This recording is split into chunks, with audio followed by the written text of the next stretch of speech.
It's episode 6 of Beyond the Skybox, an after-hours show about games and nerd culture. I am your host and Skybox editor-at-large, Brian Barnett. It's me, it's the MGE managing editor, Lucas White. Yo, what's up? I'm Will Berger. I'm the editor-in-chief. And we're... go for it. Go for it. Do it. I was gonna say we have a special guest. Oh my God. Hi, everybody. I'm Giovanni Colantonio, formerly of digitaltrends.com. Yeah. Here with the Skyboxes. Woo! We're here in the box, in the suite. We are. Yeah. Looking down on all the plebs, you know. No, I'm just kidding. Anyways, Gio, thank you so much. It's been forever.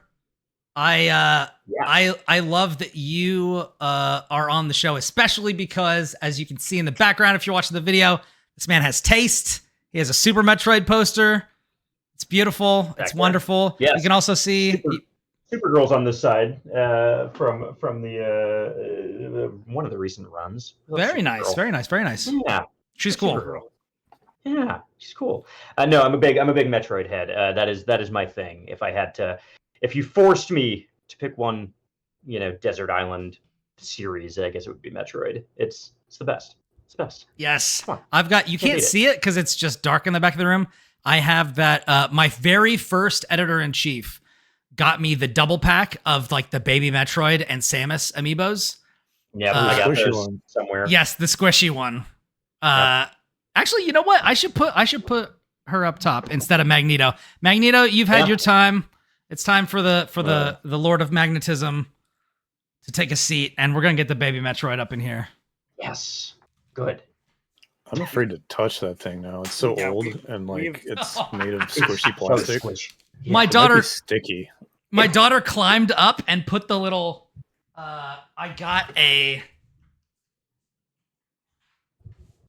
If you go to the Nintendo store in New York, they have or at least they did when I went. They had a like golden Samus, and it also came with like the little golden ball that she rolls up into. A little morph ball. Yeah, a little morph ball. Sure. And so my daughter actually put that into the little test tube.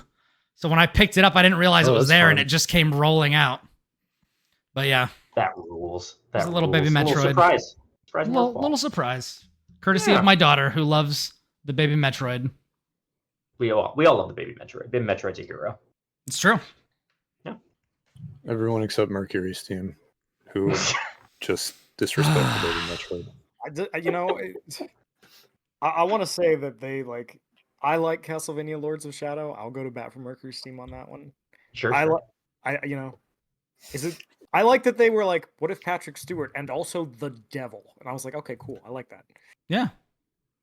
I don't need this to be serious. It's Castlevania, baby. Hard to go wrong with either of those options. I'm not going to lie to you. Is this an anti-Metroid 2 remake room? Is that the vibe I'm getting from here? At least in this little box right here. I haven't played it. I am personally an AM2R. AM2R. Yeah. Sure. I'm an AM2R enjoyer. Sure. It just means that I've played AM2R. Saying that it's just oh, you know what that is? Cool. You like a good video game. Good for you. Yeah, good for you. That tells me nothing about you other than you have eyes. Yeah. Yeah, you have eyes exactly. to see and ears to hear and hands to play video games with. Yeah. I don't immediately onto a tangent.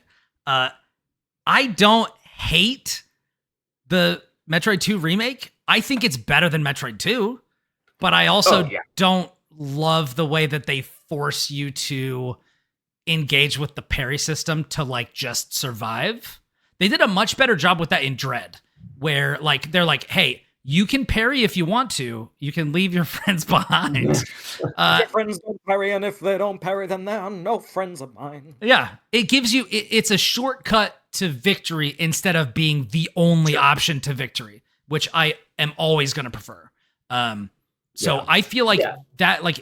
If they were going to cut their teeth on something, I'm glad it was a kind of do nothing game like Metroid 2 instead of starting with Dread. Because then Dread would have been worse. They needed to get it right, and I think that game is really good at figuring out the systems of what does a new 2D Metroid game looks like. Yeah, it's just the ending sequence of it so misunderstands Metroid 2 and the fan service that they pop into. Yeah, just way over. Like, so uncanon in my head. It's like, no way that happens at the end of the game. Yeah. It almost feels malicious. To figure out what happens with that. I will say that, like, as someone who just watched people play it, completely legally and not at all through an emulator that was streamed on Discord. Of course. Yes. I would never. I will say that they made Samus cool. Like, one of the things that I think, like, is a bummer about Metroid is the way that Metroid is as a video game is not always, like, a good way to, like, deliver character or deliver narrative or deliver, like, I'm not even talking like characters sit and talk bits narrative, like just the way characters move and interact with the world and stuff like that. Whereas, like, that game, like, you learn everything you need to know about Samus by just watching her move and watching the way she deals with enemies and shit. Like, she is fearless and extremely confident and cool as shit. And, like, the game never has to tell you that. It's just like, nah, she just is, man. Like, nobody has to gas her up. She just is. It's like Boba Fett in the first Star Wars movies. It's like, you didn't know a goddamn thing about that dude. He just showed up, took care of business, and looked cool doing it. And that's all you need.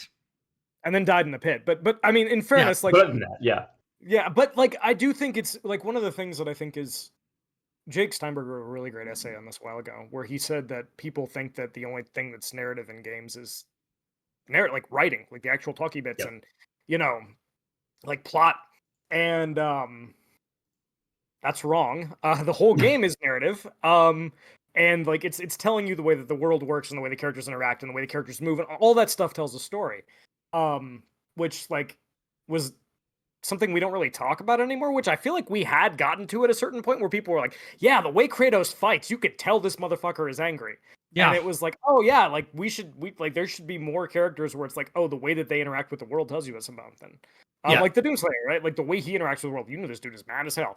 He's angry about something. He is. What happened to him? In the remake, he doesn't say anything. He just punches the screen and it cuts to the title. And it's just like, yes, that's what I need. Yes. This dude does not have time for your lore. No, it is something that I love about Metroid. Like, my favorite, like, part of that series is, like, it's extremely narrative heavy. Like, they don't say anything in, like, the first 4 games, right, or whatever, but, like, it's very, very, very heavy on narrative. And sometimes that narrative just comes out from, like, oh, you're walking through a hallway, and then you walk back through it, and suddenly there's enemies in it. And that means something because you've been to this planet before, you know, and you know what happened here. Like, it's a masterclass in it. An eye looks at you, and then you go up the elevator, and the little statues turn to fucking look at you. And it's like, oh no.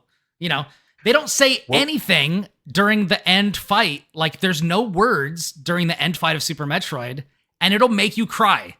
Yeah, like 100%. You know, it's the best. Yeah, it's great. It's fantastic. It's pretty neat. I don't know. I wish we talked about narrative in a more in-depth way, other than, like, characters engage with dialogue choices. That's just me, though. No, absolutely, I agree. Maybe Metroid will remember that. The way a Game Boy game is able to communicate that you're, like, responsible for a genocide and then feeling bad for it and then seeing, like, the consequences and then, like, seeing something good come out of it in a Game Boy game is insane. And that's why I've already called the police when you said it's a do-nothing game. We're on the way right now. Yeah, the ending of the original Metroid 2 is, like, some of the most gutting, like, stuff in a video game, period. Yeah. The rest of it, like, through the whole game, where, like, you know, you don't realize it at first, but just, like, there's the enemy counter, and it's just counting down the whole time. And the game gets quieter and quieter, and then it just kind of hits you at the end. And the long trek back to the surface where there's no enemies, and you're like, oh man, I did something bad here.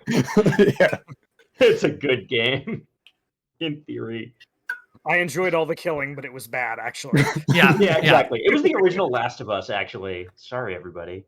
Oh, no. Oh my God. The point that I was making with that before the authorities arrive is that I know it's too late, but my story needs to be told. Please don't let them take me away without long cane and just yank him off. Yeah. Oh, you know, Don't but say yank him as off. Oh man. Phrasing. Yeah. Hey, this phrasing. is Gio. This is an after-hours show. You can say Okay, yank him you off. can. Yeah. Okay. Good. One of the first, Should we? the episode, one of the first Patreon questions we answered on a first episode of this show is literally just length or girth. That was the whole question. It's a good question. It's a good question. And we'll circle back to your answer, after this. Okay. No, we won't. But like as somebody who played Metroid 2 on Game Boy, like when I was, like 6 or 7 or something like that, like that was lost on me. Chad. I was just like, I'm just running around shooting stuff. Not really anything going on. There's no preamble really. If I remember, it's been fucking ages since I played the original Metroid 2. But yeah. You go back to it, it'll make you sad. You'll play it and you'll be like, oh, I feel bad. This is a game about a bad person. I mean, yeah, it's Right. as somebody for whom I think I played like the first Metroid at a friend's house, and then the first Metroid game that I beat was Super. And so I already knew, like going back and playing 2, I already knew that the Metroids were fine. Like that they weren't inherently evil. I already knew it. So I was just like, wait, why are you doing this? Like this seems dumb and bad. And there are severe consequences for it throughout the rest of the series. Yeah. It is paid for. 6 or 7-year-old me, like, wait a second, Will, maybe the cycle of violence isn't great. Maybe it's bad.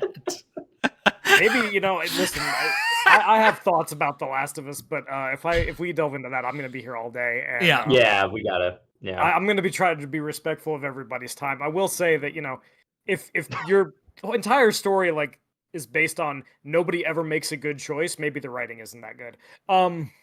Some people make good choices, for sure, and then they get killed. And usually. Yeah. Anyway, what if Kill Here to Your talk Darlings about was other about things. every character in the story? Listen, man, Anyways. there's nobody to tell you that violence is bad if there's nobody left alive to tell you that violence is bad. That's true. That's really true. Maybe we're the monsters, though. I don't know why I became Don Knotts in that moment. I don't want to be an astronaut. Maybe. Hey, Gee, Andy. and you ever think about us being the monsters? I think maybe we might. Wait, are we the baddies? God, now I need a Photoshop good. of Don Knotts in that fucking Nazi outfit. Oh my God. You think maybe we might be the baddies? I've got mad vertigo. I think I might become a janitor at NASA. Jesus Christ. They're really good Don Knotts, though. There's the problem with that. Yeah, it's really good. The time has come, Brian, to talk of other things. There is, yes, that's true. That's true. We could talk about how to. Don Knotts performance. We could talk. Let's read. Hey, so my Don Knotts performance is the game of the year. So that's Okay. we'll just say that we'll do a skydive on how to frame a fig and the reluctant astronaut and oh my God, what's the Ghost and Mr. Chicken? What's another Don Knotts movie? I thought of 3. You guys start pulling your own weight around here. Jesus Christ. I don't. This is for a question for you, very clearly, Yes. as someone who has studied Don Knotts extensively enough to have this impression. Oh my God. Yeah, I watched The Reluctant Astronaut a lot when I was a kid. There's a scene where he's squeezing peanut butter out of a tube and it just starts like inchworming its way around the cockpit because there's no gravity. No. It's fantastic. It's really stupid. Cursed image. Anyways, I don't like that bit about that. I'm going to see if I can pull it up. It probably doesn't exist. I'm going to see if I can pull it up while we're talking about Game of the Year. Can we please? Yes, let's do it. Let's do it. Anyways, Incredible first impression. yes, I'm sure Gio is just This is champ. Skybox content. Yes, it is. That's This what is- I'm here for. He is champing at the bit to come back. He just can't wait. He's so done with this episode. Peanut butter. Oh, yeah. He's ready. He's ready for the next one. Media. Yes, it What we is. do it for. Hey, you know what you guys should do? You guys should patronize us and pay us money so that you can hear more of my Don Knotts impression and about the peanut butter and jam that goes squirreling around the cockpit in a Don Knotts feature film where he is a man who is incompetent and is yet drafted to be an astronaut. I don't think I've ever seen Lucas's face so red in my entire life. I'm glad that we could deliver this on here. Starting at. This is what you come to independent media for. This, Yes. this is right here. It's true. It's true. This is it. This is where your money goes towards. This is what is it? Brand safe. This is brand safe content. Yes. Yeah, absolutely. This is definitely on brand. 100%. Okay. All right. So, Gio, we're talking on Blue Sky about this is the hardest of right turns. But like I don't know, man. There's definitely other things that you could do worse. That's true. That is true. Right to fascism. So our industry has a lot of issues, and Lucas and Will have also been on my other podcast, The Platformers, and we make a habit of not doing Game of the Year discussions until, guess when? The next year. Late December? January. Yeah. Yes. Yeah. The year's not over till it's fucking over. And and there shouldn't be a cutoff that isn't December 31st or January 1st. Like if your game doesn't come out before January 1st, like that's not part of the year that we're talking about. So there should be no cutoff in the early year. There should be no cutoff but the end of the year. The arbitrary rules and the kind of clout chasing awards, like masturbatory ceremonies and things like this. Like I agree that as an art form, it does benefit to lift things up, which is like why we made this site in the first place. Right. Because a lot of there's only so much oxygen to go around if people let there be. And I think it's really important to highlight good stuff when you find it. But man, the absolute definitive statements that people have been making so far this year, starting in February. I don't know if anybody was doing it in January. It feels like it's got a little out of hand. So, Gio, what do you think about all this? Because I know this was something that you were putting out there as well. Man, where do we start? So, this is such a dense one. So first of all, that's good. First of all, I think it's important to know why Game of the Year discussions start when they do, right? Which is is SEO. And let's be blunt about it. It's because there is value for websites traffic wise to start getting your Game of the Year discussion up at the end of the year, and then you want to beat the other sites to it. So people, you started putting it up at the end of December, but then someone was like, we can get more traffic if we do it the week before, and then someone else is like, we could do it the week before that, and you just kind of keep going. There's also just kind of then you get into that issue where people are like, okay, well, what's the last big game coming out this year where we can make the list after that? And then they're like, oh, well, the last big game's on November 22nd, so we could just make the list after that. And it's well, there is a month of games after that, and you probably haven't heard of them, but they're some of them they're coming, but some of them may be very good. If you look at last year, December was crazy. Right? It was such a loaded December where it was we got Infinity Nikki in December. Everyone's favorite game of the year, and Infinity Nikki dropped in December. And I'm pretty sure, didn't we get Indiana Jones after the cutoff? Yes. Yeah. Indiana Jones was after the Game Awards cutoff. Now, Mr. Keeley, no excuse. Man's not chasing SEO. Doesn't need to do this, IGN.com or a site like that, right? Yeah. Don't know what his deal is. Advertising, whatever. Maybe that's when people have the budgets to spend. But yeah, so that, I guess, for context for listeners, is why it happens then, right? Yeah. It's all the kind of SEO chase with that. So that's one problem. We can put in its own bucket, which is the bucket that every problem in media falls into, which is traffic, the dreaded traffic. Ad revenue, these sorts of things. Yeah. People must click on the website. Yeah, please just if you click the links, here's a secret, everybody. If you think the internet's bad, just click the links a lot on like stuff that you like, and like maybe they'll let people write that stuff instead. I don't know, maybe just click the links a lot of times.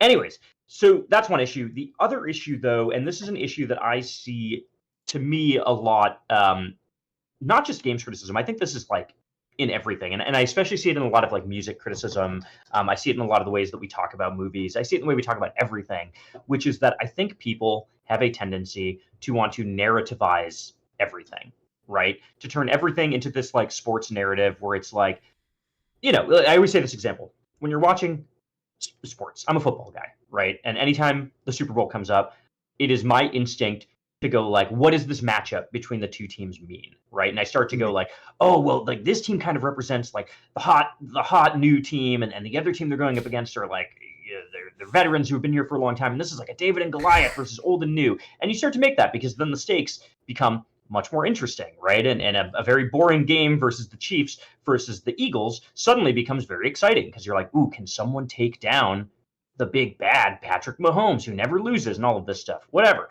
It's why everyone was really excited about watching the New England Patriots back in the day, because you could narrativize that so much, and everything was a David and Goliath battle. It was really the 49ers almost did it, but they let me down. And you want to know something that sucks? Is that I flew to Kansas City to watch that with my family. Oh, I'm so sorry. It was literally an entire household of me and all my extended family and immediate family who are all Chiefs fans except for me, who used to live in San Francisco. No. And we almost had them. Yeah. Almost. Not quite, but almost. Not quite. So anyways, the football analogy, sorry, gamers. The football analogy I'm using here. Sports are good. I love sports. I'm a New England Patriots guy. I don't have my Dodgers hat out here. I guess I must have left it downstairs, but yeah. We like sports around here. So for me, I see this a lot where people like feel the need to narrativize things, and that's fine, and I do it all the time too. But I think that's also how humans like internalize what happens in the world. There's a very good reason it happens. Yeah. And again, I do it too. And so this isn't like you guys suck, right? But like, it's my instinct as well. I do it. And it's fun to do it because it's fun to, like carve those narratives and find them in unexpected places. Yeah. So I think that happens a lot in games as well. Like, I think you run into these narratives where it's kind of like, oh, I kind of want this thing to be game of the year, because if this thing is game of the year, it means something. Right. And you get these really premature conversations that start to come out where it's like, this game is the best game of the year. It represents something that means something to me, in terms of gaming. And like, if it goes on and wins, I've already built the narrative in my head, right, for like what that means. So I think you get this sort of like trophy chase, scenario where it's kind of like, hey, like if Claire Obscure does it, I already know what my essay is going to be about in my head, where I'm like, this is what this means for gaming as a whole, which I guess gets us into the broader can of worms of Claire Obscure and the reaction to it, and why the way people talk about that game is the way that it is. But, very polite way to put it. Yeah, very.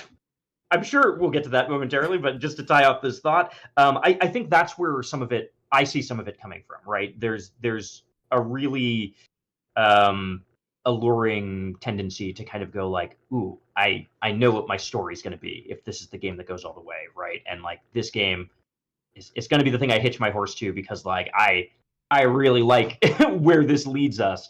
And there's something that it says about not only does it prey upon that like gambling inclination that people have to be like, see, I called it, that whole, hindsight is 20/20, but I had foresight too. You know what I mean?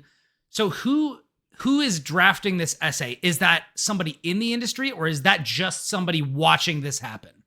Yeah, when I say essay, I don't mean it literally, right? Like, it could be the thing in your head, right? Like, you see it on Facebook posts, right? If you go onto Facebook right now and you get algorithmically served the worst gaming groups that you've ever seen in your life on Facebook, filled with the most infuriating comments ever, like I get, and I actively look at, because I like to know how people talk about these things. You just see it all the time, right? Where it's like, you see people kind of carving these kind of stories about like, oh, Kingdom Come 2, like this is the best game of the year, and like it's really sticking it to the people. Yeah. Last year you saw it with Black Myth, right? Black Myth Wukong was the big narrative kind of game of the year, hitch your horse to a wagon game last year for a certain kind of gamer, where it was like, where it was like, this game represents a rejection of Western ideology or whatever. That became like Which a whole way, thing Western with that. man? Yeah, it became the whole which way journey to the Western man situation with that game. Pretty good, pretty good. Return to Monkey. Yeah, yeah. So I think there's a lot of very different people with very different aims, and it's just like, you know, these are things that can be manipulated and turned into stories, right? And I think people really like stories and really also like to have confirmation bias and for the thing that they think to be right and to kind of look at data that tells them that they're right. And if a game wins game of the year or is, you know, decided upon as the game of the year, it like gives you ammo for your narrative. So yeah, and I think the game's writing space is not immune to that either. You know, there's plenty of that sort of like, you know, like, what does it mean if this game is the best ever? You know, it's like developers need to learn from Baldur's Gate 3 and make games like it.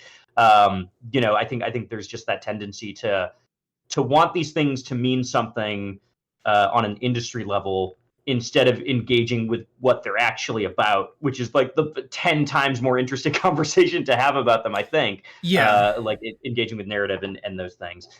That's my theory. I don't know. Do y'all think that's? I don't necessarily think that's the reason. Hard and fast. Here's the thing, is there Gio. anything to that? Here's the thing, Gio. We invited you on this show because we know you feel that way, and now we're gonna roast your ass. No, please. Drag me through the street. Yeah, no. So this is part of to me, this is part of a much larger discussion about the death of nuance in just any criticism or discussion in society at all, because there are legitimate things that people should learn from Baldur's Gate 3. There are legitimate things that people should learn about, like, focus in development and about like having a purity of focus and being like with Super Metroid, this game does like 3 things perfectly, and that's all you need. Like when you come down in the ship and you go out and you run into the cave and it's raining and you hear the rain on the earth above you, like that gives you atmosphere, whether there's text or not. Like that sort of you know, I've developed a real appreciation over the years of being a critic for things that are extreme, like razor focused on like, I do one thing transcendently and like that. And then there's other things where it's like, this game shoots for the moon and it doesn't hit it, but it's so ambitious and the things that it is trying to do are interesting and worth doing, that even the failure is like worth study. I feel like when people want to do that, they want to like put it on like a sign and carry it around. Like Baldur's Gate 3 is the way all games should be made. And it's like, okay, like, should all devs be given as much time as they need to make a game? Like in an ideal world, yes. That's not the world we live in, and we need to be realistic, and we need to avoid scope creep also. And shorter games are also better. And I want people who are paid better to work less to make games that look worse. And no, I'm not kidding. You know, all that sort of shit. But yeah, it's also, Brian, it's also go ahead. Like a lot of the times the narrative isn't even like there because the narrative makes it more interesting. It's that the narrative allows people to talk about the thing that they really want to talk about, right? Which, like, you don't mean the game narrative. You mean like the meta, like the discussion. Yeah. Right. So like the discourse. The discourse. Capital D discourse. So like when Blueprints blew up for like 2 weeks, before a lot of people were like, I don't fuck with this actually. Part of the narrative was not about how Blueprints is.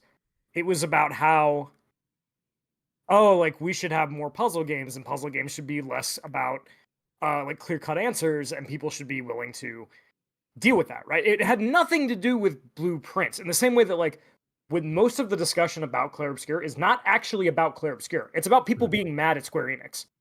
Yeah. Like 90% of it is about people being mad about Final Fantasy, right? It's about like what Will told me. Like, Final Fantasy hasn't been turn-based in like 22 years. And people like, lost. yeah. And it really, if you go, I mapped this out, and I was messaging Lucas and Brian. I was like, Yeah. the first game came out in 1987. FF10 is like the last real turn-based Final Fantasy game. Yep. That was in 2001. It has been 23 years since then. Final Fantasy has been what it is now longer than it has been what the people think it is, right? Yeah. Which, like, if you tell somebody that, they're going to be like, oh my God, I'm so old. But, like, the purpose of this stuff is, in a lot of ways, is not, like, to build a narrative that makes things more interesting, which I think, like, Jay uses as, like, the sports thing, where it's like, right, like, what is this about? Right, where it becomes like a way to force something to be about the thing that they actually want to talk about. And it's also, I think, like, there's an element of horse racing invested in it, where like everybody has a horse and they really want their horse to win. And if you start sometimes literally, like sometimes like people will be like, hey, we're doing a league, like a video game league. Like, people do this. Oh, fantasy critic. Yeah.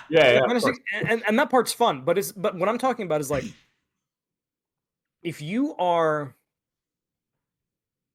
a RPG guy, right? And you think that Clair Obscur represents the way that the big budget RPG should be, right?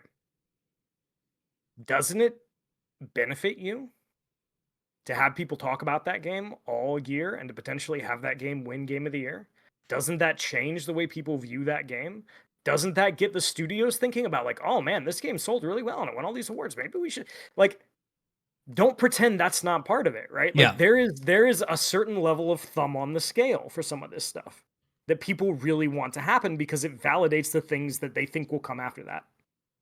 Yeah, and I think you can see it right now, with that example of people are really desperate to paint this, like, narrative of the Final Fantasy producers have said that they played Clair Obscur and they think it's the best game of all time, and now Final Fantasy is going to be turn-based. That's what they said, and like that's what Grok told me. Yeah, and Grok summarized the interview, and he said that they are Nazis. I was going to say. Yes! Mecha Hitler appeared, but I'm not. I don't know where to go with that one. So we're just going to talk about Wolfenstein actually on Grok. I think he's only ever talking about Wolfenstein. I think that, like, that's kind of one place where you see it, right? Where it becomes like, we really want this to be the narrative. We want this to be that the industry is paying attention to Clair Obscur and is changing their games and is changing the RPG, and that every game from now on is going to be Unreal Engine graphics, turn-based RPG that looks enormous really amounts of bloom. Yeah. Like, people has really want beards. That to be. And everyone's sad in it, and that makes people and want French. That. Everyone is French. Everyone must be French in RPGs. And also British. It's all gonna be every protagonist for every game is gonna be Robert Pattinson by way of Charlie Cox. That's just what it is. That's just, It is. Yeah, Ben Starr has to be in all of these now. Yeah sure. Okay, we've just decided that and he has to be ruggedly handsome and, like, have some scruff and long hair. Right. Yeah, and he's got to throw to Banana as playing a Joker. Yeah, for Bellaccio. I'm sorry, what? You've not seen this?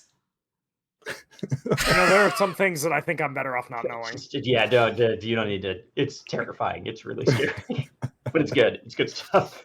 I'm confused. I'm not going to change that for you. If only you liked Bellaccio, because that Venn diagram has become just a circle of Ben Starr doing Bellaccio stuff. I can't allow myself to play that game. It's true. I know where that rabbit hole goes. It goes to a dark place. Me waking up, like, having not bathed in a week, like, on the couch, like, surrounded by a bag of Doritos and Mountain Dew, and, like, clutching my phone, like in some claw. Like, no, there's no. Yeah. But Bellatrix is a good example of this, though, because, like, I think that's another game where a lot of conversation that ended up coming out from that game ended up, like, not actually being about Bellatrix and what it does well, right? It became about, like, solo dev made a game. Small games are good, and that like snowballed into the whole Summer Game Fest presentation that we just had, where you have Jeff Keighley on stage being like, look at this game made by one person, and you're like, I don't care. I don't care how many people make the game, but it builds this really convenient narrative that like, oh, like gaming has auteurs, and like we need to have pure visions in games and not gigantic studios with 1 million people. And it's like, like both of those things can yield good games. Like, I don't know. Also, like people really, really desperate for an answer to things collapsing around them. That does not involve more collapse, and it's like, hey, it's one of those situations where I feel like we're all kind of like sitting on the deck of the Titanic, right? And there's like, hypothetically, like there's another ship that has also hit an iceberg, but it's sinking a little less slowly. And everyone's like, man, if only we were like that one. And it's like, brother, the systems that brought you to this will not save you from it. Like, yeah. No, absolutely. Absolutely. Yeah. And we have like, you'll get your like single person dev or like duo dev auteurs, like you're like Phil Fish or somebody who gets bullied and then swears off the industry forever.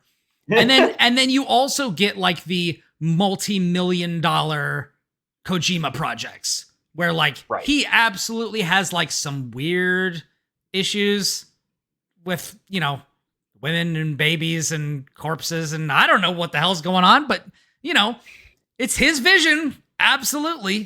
For better and for worse. And it's like with the grander society that we exist in, it's that like the bottom end of this being like the single dev stuff is expanding, and the democratization of like creation tools mean that there are more people who can be a Tom Happ and be like, just quoted a Mind's Eye press release. God damn. Oh no. Did you quote a Mind's Eye press release? Not intentionally. I didn't read it. The game development. Is that really in that press release? So more than one. Oh my god. This podcast is a million monkeys with typewriters, and he's recreated Shakespeare. Yeah, we're gonna go spaghetti limbed in this chat. Wait, hold on. Let me get my Splitgate 2 hat. I swear I had it around here somewhere. All right. Honestly, if we're talking about like games that are like a representative, if Game of the Year was about where the industry was and not like what we think the best game is, it might actually legitimately be Mind's Eye.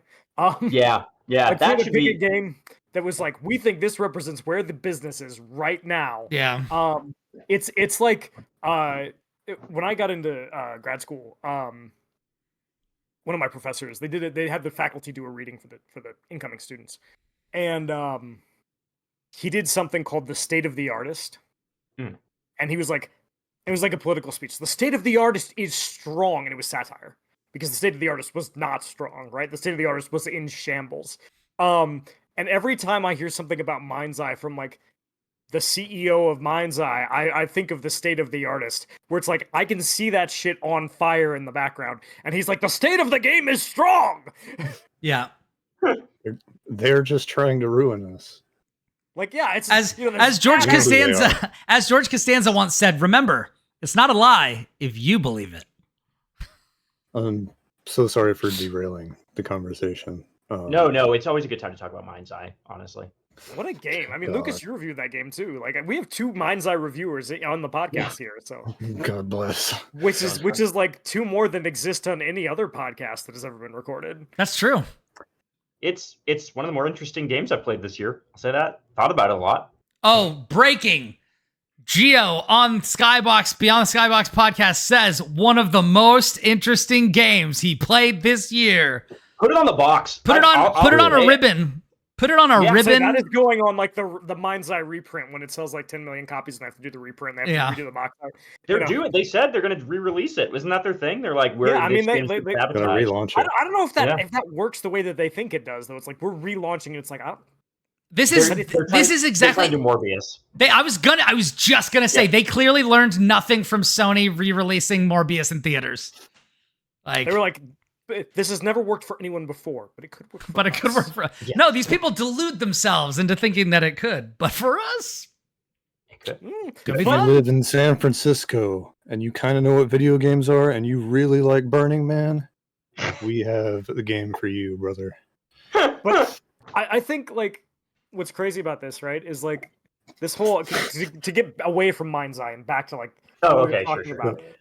If we have to. And back to Burning Man. Yeah. Yeah, Yes. back to Burning Man, and Super Metroid and Don Knotts. Yes. Dude, can you imagine Don Knotts at Burning Man? No. I'm not gonna do it, but I could. Yeah, no, I can see it. But like the thing that's really what I've Pass the ayahuasca.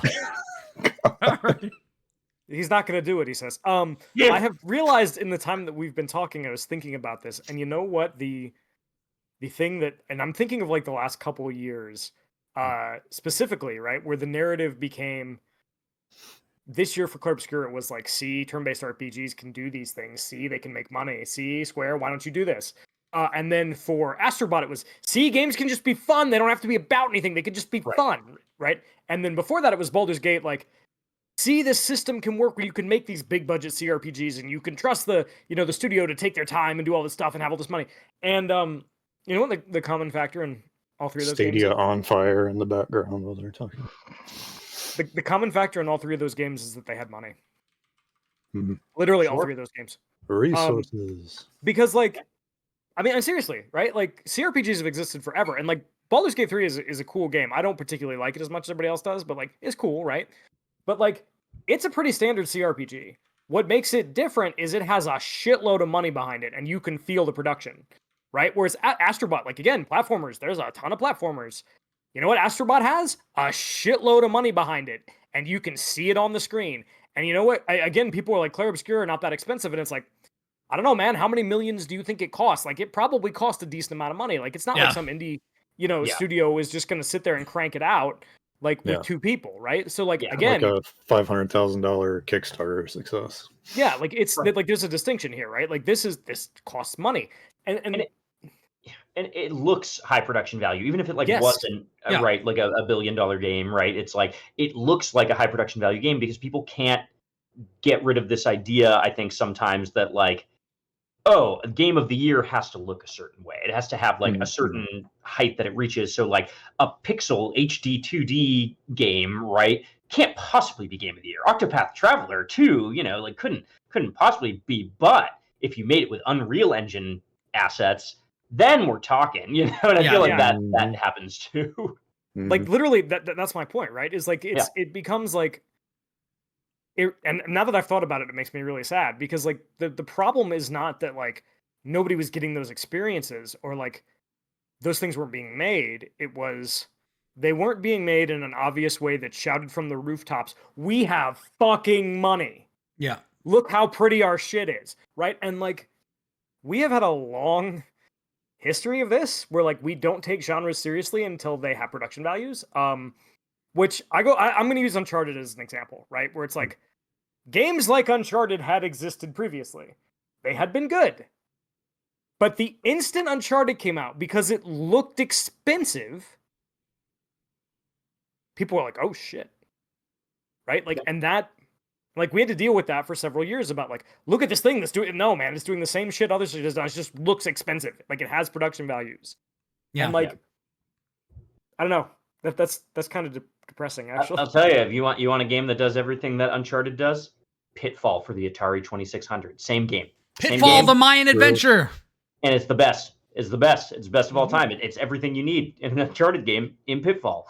I agree. I think there's a certain level of like a game has to look expensive for it to be considered good. And I mean, like, again, I go back to Black Myth last year, but like I really do think that was like a proto example of this, where it was like, oh, this game has Unreal Engine 5 graphics, and that's partially why it's good. Like it I don't know, and I almost feel this way with not quite, but like there's the hype around like Blueprints has like an amazing puzzle game, which I love, and it is probably my game of the year right now. If you had to be like, you have to do a game of the year, pick right now, right? I'd probably say Blueprints.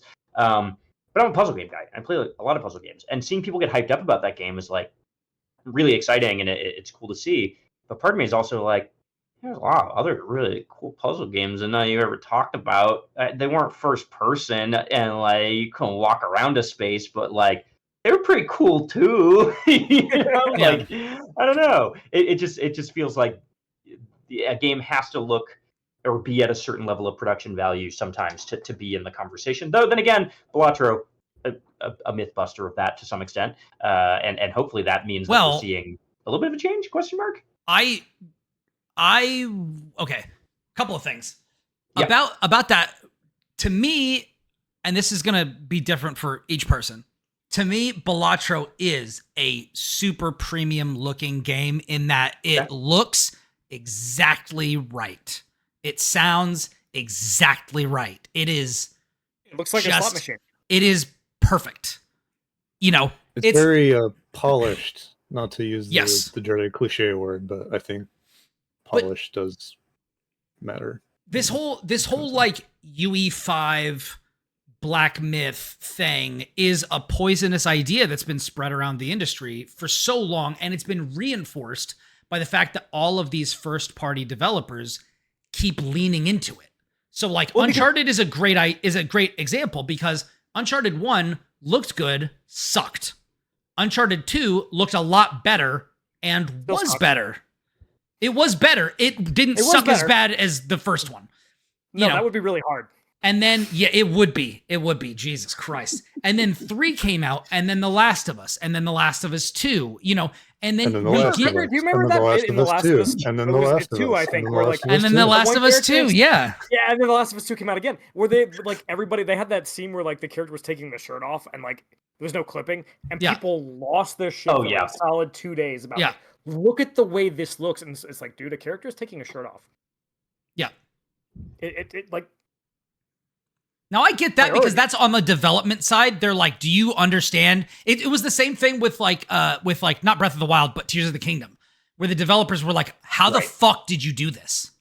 Like, or when what was it in one of the Judgment games? I think there's a working escalator, and everybody was like, Jesus Christ. Yeah. That stuff's cool. Yeah. And so on that end, it's like, that's like when you get inside baseball, and that becomes exciting for a different reason. That's like a GDC talk, or something like that, which is great.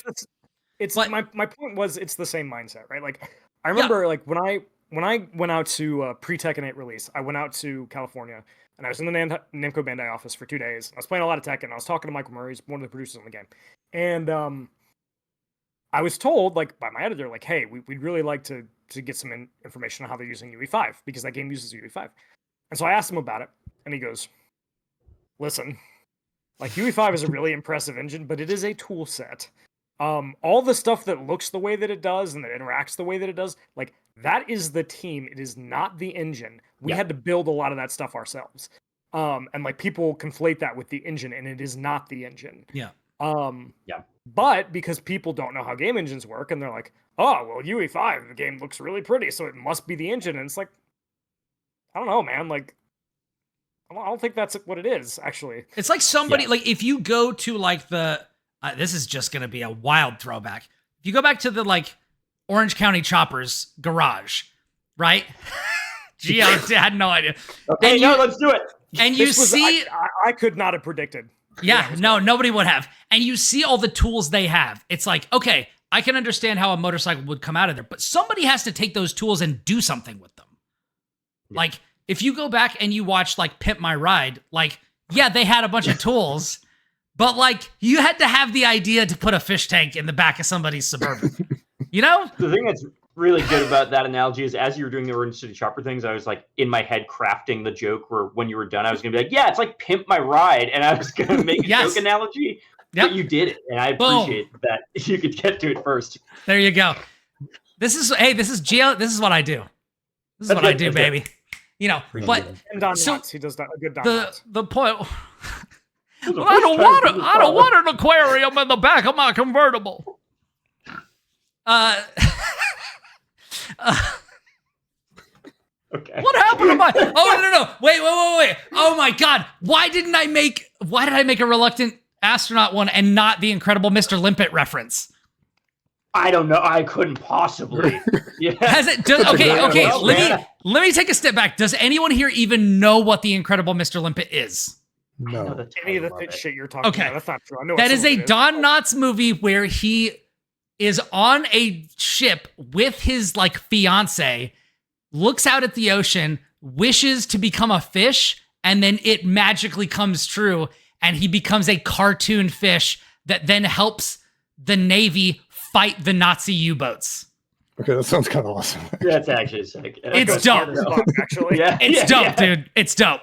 So go watch The Incredible Mr. Limpet. It's dope. Anyways, I hope everyone's enjoying this episode of Beyond the Don Knotts. This show. But the point that I was making 3 or 4 tangents ago is that yes, Will, you are right. That is something that has been going on. This like chasing visual fidelity is something that's been going on for unicorn, baby, for a really, really, really long time. And looking at like the PS3 to PS4 to PS5 to PS5 Pro, like the diminishing returns. Yeah. Yo, to make a quick joke about this and to let you get back on it. Remember how when the PS3 came out, everyone was like $599 US? I don't know about that one. And then now it's like PlayStation 5 Pro, $1,000, and everyone's like, fuck yes. And it's like, what happened? Yeah. We used to think this was ridiculous, and it was, and it still is. It's worse. It's actually gotten worse. The French have burned down their cities for less. Yeah, like, yo, I don't know what needs, like, somebody go, like, set the Washington Monument on fire or something. I don't know, something needs to happen. Yeah. But, so, like, this is definitely a problem with perception. And there's a responsibility on us as press to highlight the fact that this is not the end-all be-all, that substance matters. You know, I'm a gameplay is king guy, but I'm also a sucker for aesthetic. And it doesn't matter to me whether something is like The Order 1886 or Balatro or Look Outside. Order like 1886 mentioned. If it's of a piece, if it's appropriate, if there's like, if the sound design is really crispy, you know, like I'm in. If there's something flashy and cartoony and whatever, like I'm in. It doesn't have to be, oh, this, you can see the pores. You can see Aloy's peach fuzz. And that's going to be a whole discourse. I can't believe they made this woman look realistic. Higher fans. Anyway, you remember like, in the transition from like the Genesis and the SNES to like the PS1, right? Like, and then everything, and people were like, 2D graphics. I don't. Battle Arena Toshinden looks so realistic.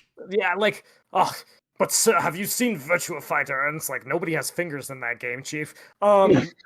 Like they, you know, that's probably unfair to Virtua Fighter, but it's FF7, right? Like the graphics, and it's like that is a Lego. That is a walking Lego. Yeah, like that's a Lego shaped like Popeye the Sailor. That is a Lego. That's not even a Lego. It's like a Duplo. Yeah, it's but now, and you know, all these really incredibly impressive, like beautiful art style, like really thoughtful pixel art games are coming out, and people are like, I don't want to play with you anymore. And now we look back at that and we're like, ha ha ha, wasn't that silly? And yet we do the same shit. We just don't like do it between 2D and 3D. We do it between games that look expensive and games that don't. Yeah. Mm-hmm. Yeah, 100%.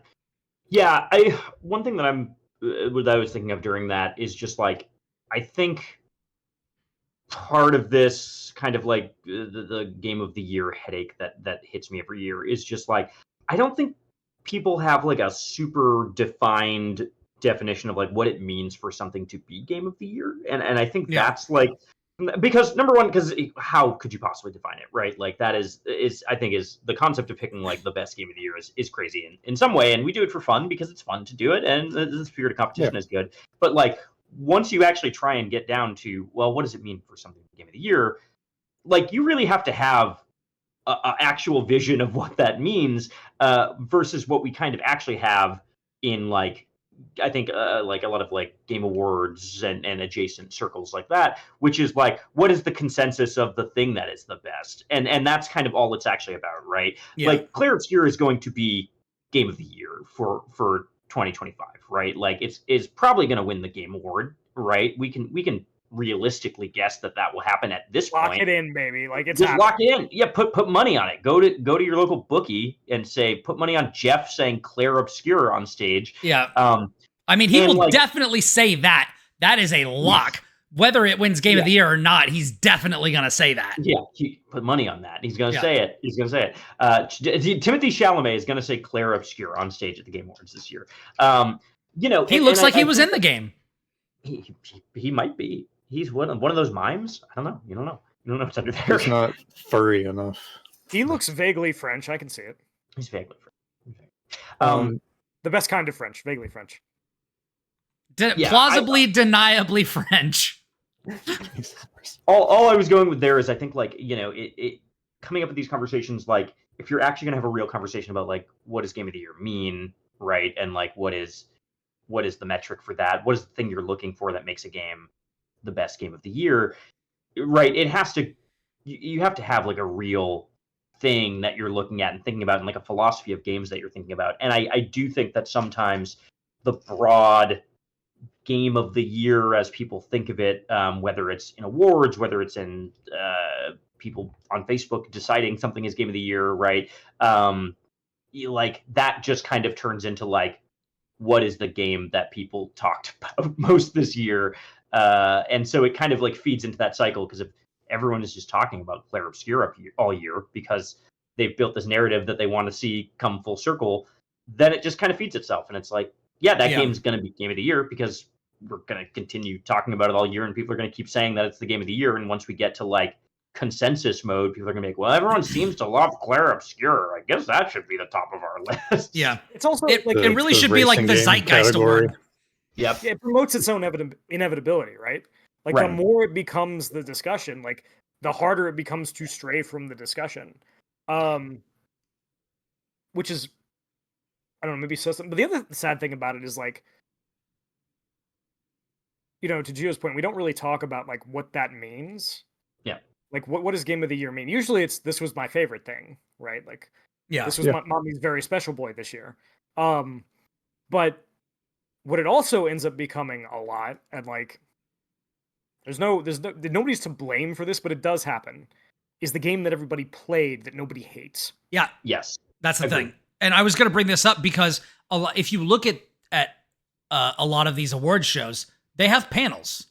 And those panels are comprised of people who work jobs that we work, where the amount of time you have and the games that you play is determined by your managing editor, who assigns you projects or you claim projects, and is comprised of stuff that you were able to play in your spare time, what little of it, if any, there is. And with something like Claire Obscura, like I haven't finished it yet, and it's like 50 or 60 hours long. So I think Gio is going to agree with me on this. Just pretend it stops like right before the end of Act 2. Yes. Yeah, stop there. Just like that little bit, like a pass there. Where the alien isolation problem, where it's like, where the game would have been great if it was way shorter. If it was 5 hours long, and after you escape from the first alien, that just ended there, credits, the end. The funny thing is, it adds on like another 7 hours of video game to do the exact same sequence again. Yeah. Except everything that between the first sequence of this, it's literally like I am going to spoil Alien Isolation. That game is 11 years old. If you would like to not be spoiled on that game that is almost old, that is old enough to have acne, then I suggest that you turn this off for the next 10 seconds. Alien Isolation, the first time you blow the alien out the airlock and you escape from it, and then you play another 7 hours that's like ruined by these really shitty androids that just completely destroy the design of like the actual stealth and like sneaking around and fun bits of the game that are like also thematically interesting, where it's like, hey, I can't actually hurt this. I am not all powerful. I am just a mook, basically, and this thing is hunting me. And then it's like, okay, what if we threw in these really obnoxious androids that you really can't hurt? And you did that for a while, and also there was still the alien, and then we made you suffer through all this to blow the alien out the airlock again. You know why? And this just brings like it the Alien series. This brings it full circle. You want to know why? Except Aliens is a good film.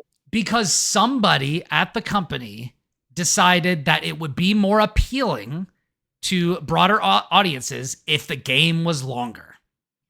That is it isn't prestige if it's 5 hours long. Yo, did they focus test the Working Joes like that? Because I guarantee you nobody who played those in playtesting was like, yeah, bro, more of this. Yeah. Like, instead of, like, I'm guessing the feedback was almost universally, oh god, why? Why is this so long, and why is it like this? You were doing so well. But, like... Yeah. And yet, I mean, people will not consider the game premium unless it's visually at a certain level, unless its length is a certain amount, unless it costs a certain amount. And the reason why that persists is because people don't push back hard enough. Well, it's also because, like, fundamentally, like, we've had this discussion before, but, like, most people don't look at games like that. Yeah. Like, for most people, a game is a toy, right? Like, it's a very fun, shiny toy. And you play it, and then, like, you replace it with the new toy, which is the new shiny game, right? Like, and that's, like, I've said this before, and people got really mad at me, but I will say it again, and you can get mad at me again. Games are the only artistic medium that are actively designed to be replaced. They're designed to be used and replaced. Oh, sure. I see what you mean. Yeah. Like, Madden. You're supposed to get rid of the last one. Yeah. You play it for a year, get the next one, right? And that's every sequel, which is most of the industry, is you play it until the next one comes out, and then, oh man, you really liked Gears 3, guess you better buy Gears 4, 5, 6, 7, 8, Recollection, The Return of Marcus Phoenix is your grandfather. You know what I mean? Like, they're designed to be replaced. Hey, you really shouldn't... Remakes. You really shouldn't be playing The Last of Us on PS3 when you could play The Last of Us Part 2, Part 1, the second one, but the first one on PS5 Pro. Exclusive. It has more particles, so that means it's better. The Last of Us Third Strike, Fight for the Future, plus our Reload. Electric Boogaloo, yeah. Yeah. Can I also... I want to say this, too, because now that we've dragged this game's name through the mud unfairly in some ways, I think Clair Obscur is quite good, right? It is. And I thought he was going to say something about The Last of Us. No. The Last of Us is, we've talked about Clair Obscur a lot here, and it's kind of like, I'm not saying that that's not deserving of these things, right? Or not deserving of the praise that it's getting. I'm really not. I think it is a really interesting game. I have problems with it and its pacing, and I have problems with where its story goes, and a lot of things, right? I think that, like, it has trouble communicating fully by the ending of the game, and that's my metric, right? For what makes a game great is how well it communicates something.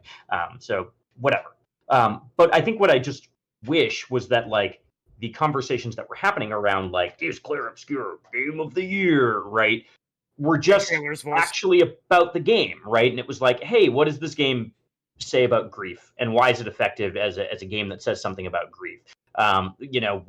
What does it mean that the game plays the way that it does? Like, does that communicate something to us? Is it just fun? Is there something more to it? I wish that those were the conversations that were happening. And I wrote about this for Digital Trends, where it's like, I wish we could just be normal about it and talk about it the way that we would talk about a movie, where we could say, like, wow, this movie is really interesting because, like, thematically, here's what it's doing, and here's what's interesting about it. And I feel like we never have those conversations about games. And I don't know if it's just that, like, the medium is still young enough and the audience is still growing to a point where, like, not a lot of people know how to have those conversations yet, and people are still kind of learning the language of, like, how to close read a game and what it means to close read a game. I don't mean that in a disparaging or condescending way. I think, like, it's a medium and people are learning how it works, and also the rules of the medium are changing constantly. So it's, like, of course it's difficult. But, like, I wish we could have those conversations more, because then I think if we were having those conversations more, then, like, a Game of the Year discussion or whatever could also be people talking about Despelote, right? A game where once you start close reading that game and talking about it and what it does in the same way that, you could break down Clair Obscur narratively and what it does, then I think you would see that, like, oh, those are not that far between one another, right? Like, one is a 2-hour game that is very short, but, like, they're both communicative and pulling off what they want to do in very different scales and very different ways. And we shouldn't look at one as, like, fulfilling more of the checklist because it looks more realistic and it's longer and it has side content and the characters are attractive. I don't know, like, whatever metrics that people are putting into this stuff that is, like, the checklist of what makes a game of the year. I think if we were able to have those conversations more broadly and like center our conversations about games like Clair Obscur on what is this game talking about and how does it communicate it, and again, not just in writing, right, as we said at the beginning of this, like in how its mechanics communicate ideas, right, and the stuff that happens between the lines. I think we would have much more interesting conversations about the stuff that is not just like, I've played the game of the year in January and I'm never going to say anything of substance about it, but I am going to tell you a lot about what it means for the gaming industry that it will be game of the year. And it's like, okay, that's boring. Thank you for the conversation. I haven't played much of this game yet, but I wish I knew more about it and what people thought about it, instead of like whether or not executives at Square Enix are like shitting themselves over it selling 3 million copies. Yeah. Right. Promise you the executives at Square Enix are like, they're like, great, that's nice. That number is not that these sales numbers are underwhelming. yes. That's exactly what they're thinking. Yeah. Well, I mean, you know what they're really thinking is like, dear God, I can't believe we have to keep answering these questions. You know what I wish? I wish that we were more curious in the way we talked about stuff. Yeah. Which I think is really what the problem is with this stuff, as it comes down to, is like, nobody wants to talk about like what Clair Obscur accomplishes on its own merits. It has to be related to something else, right? And whether it's doing it better or worse, right? Because that's the way we talk about games. This game is better than that game. This game does this thing better than that game. This game is better written. This game plays better. It has better whatever, right? Like, nothing is allowed to just be and like be examined on the merits of what it attempts to do and what it actually does. It has to be examined on A, is it good or bad? And B, is it the thing that I wanted or not the thing that I wanted? And if it doesn't matter if it's good, if it's not the thing that you wanted, right? For people who examine games that way. And it's... Or what you didn't know you wanted.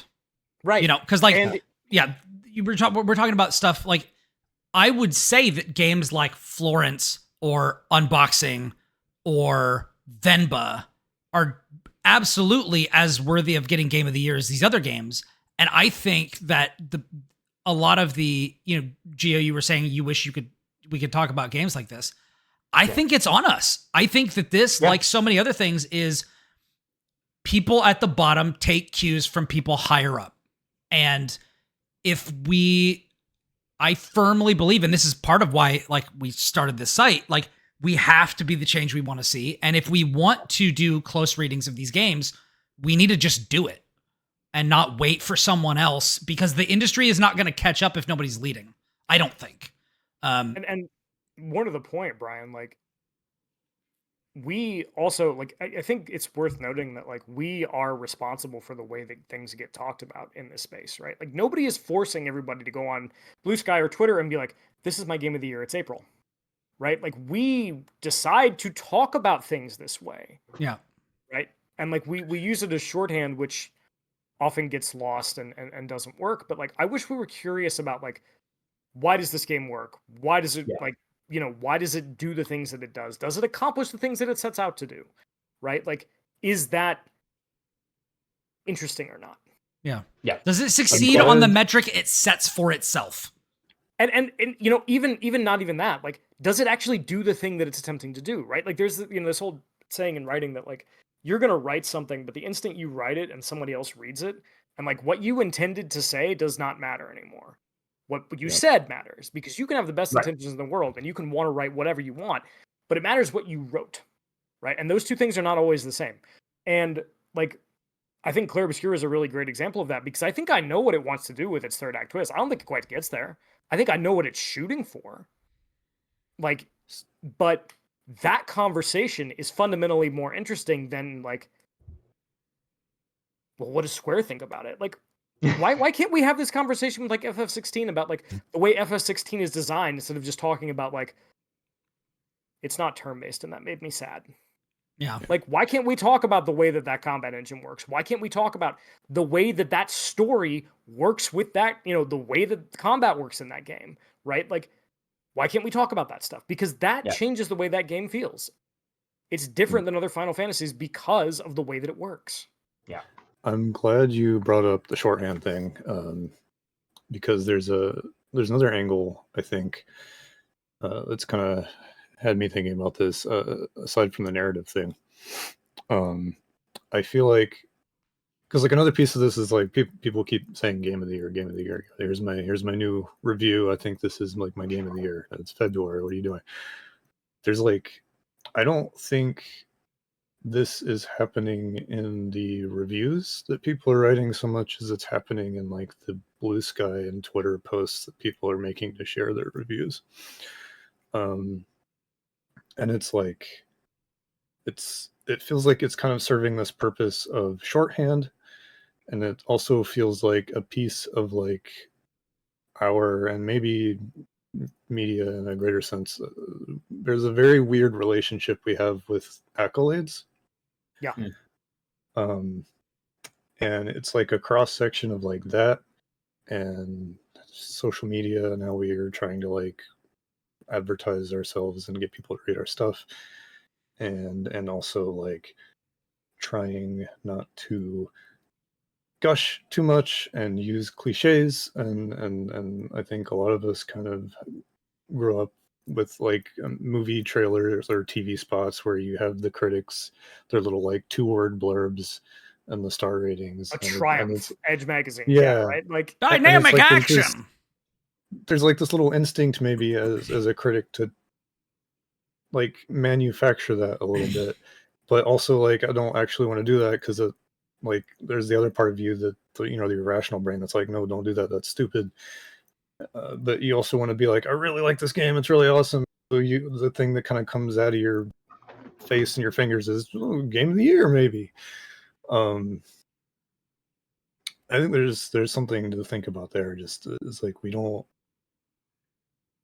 have enough runway and in the space where we want to ask people to read our things to do much more than little snippets like that. And I wonder if it's almost like a sort of coincidence, kind of organic, like a pothole we're all kind of tripping on at the same time without realizing. Yeah. Gio, did you want to say something?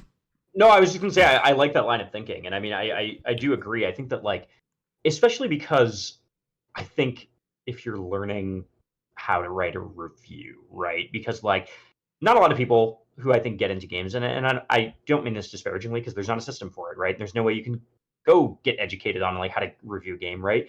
You're kind of just learning by seeing, right? Yeah. Like you learn to review a game on the job, and you learn to review a game. Just suddenly you're reviewing a game one day, right? And that's it. Yeah. It's not treated like a discipline. It's treated like something that anybody at a site can do it. If you get code, you're a reviewer now. Go for it. So yeah, I think there might be something to this idea that like you're kind of monkey see monkey doing it, where it's like, well, I've seen movie reviews, or I've seen reviews of other media, or I've seen reviews of games. Like how do those function? And that's maybe a little bit like the stuff that you're seeing, right? You're seeing the pull quotes, and you're seeing, oh, this is the way we write about games. It always, like, one of my pet peeves as an editor when I was editing at Digital Trends is like the word masterpiece. Just like cut it out, just because it's so hollow, and it doesn't really mean anything 90% of the time. It's just like placeholder word because you need a stand-in to say this game is excellent. And if you're someone who is looking at a lot of reviews, or at least looking at the culture of reviews and trying to learn how they work, yeah, you kind of learn that as a shorthand, where it's like, oh, if I want to say that something is a 10 out of 10, 9 out of 10 game, whatever, the word masterpiece has got to be in there. It's like that has a meaning. Like that has an artistic meaning. It means the piece of art that you look at and you get a sense for the absolute mastery of the craft that the artist has. That's what it means. It's if you had to pick one piece of art that they made, this is the masterpiece.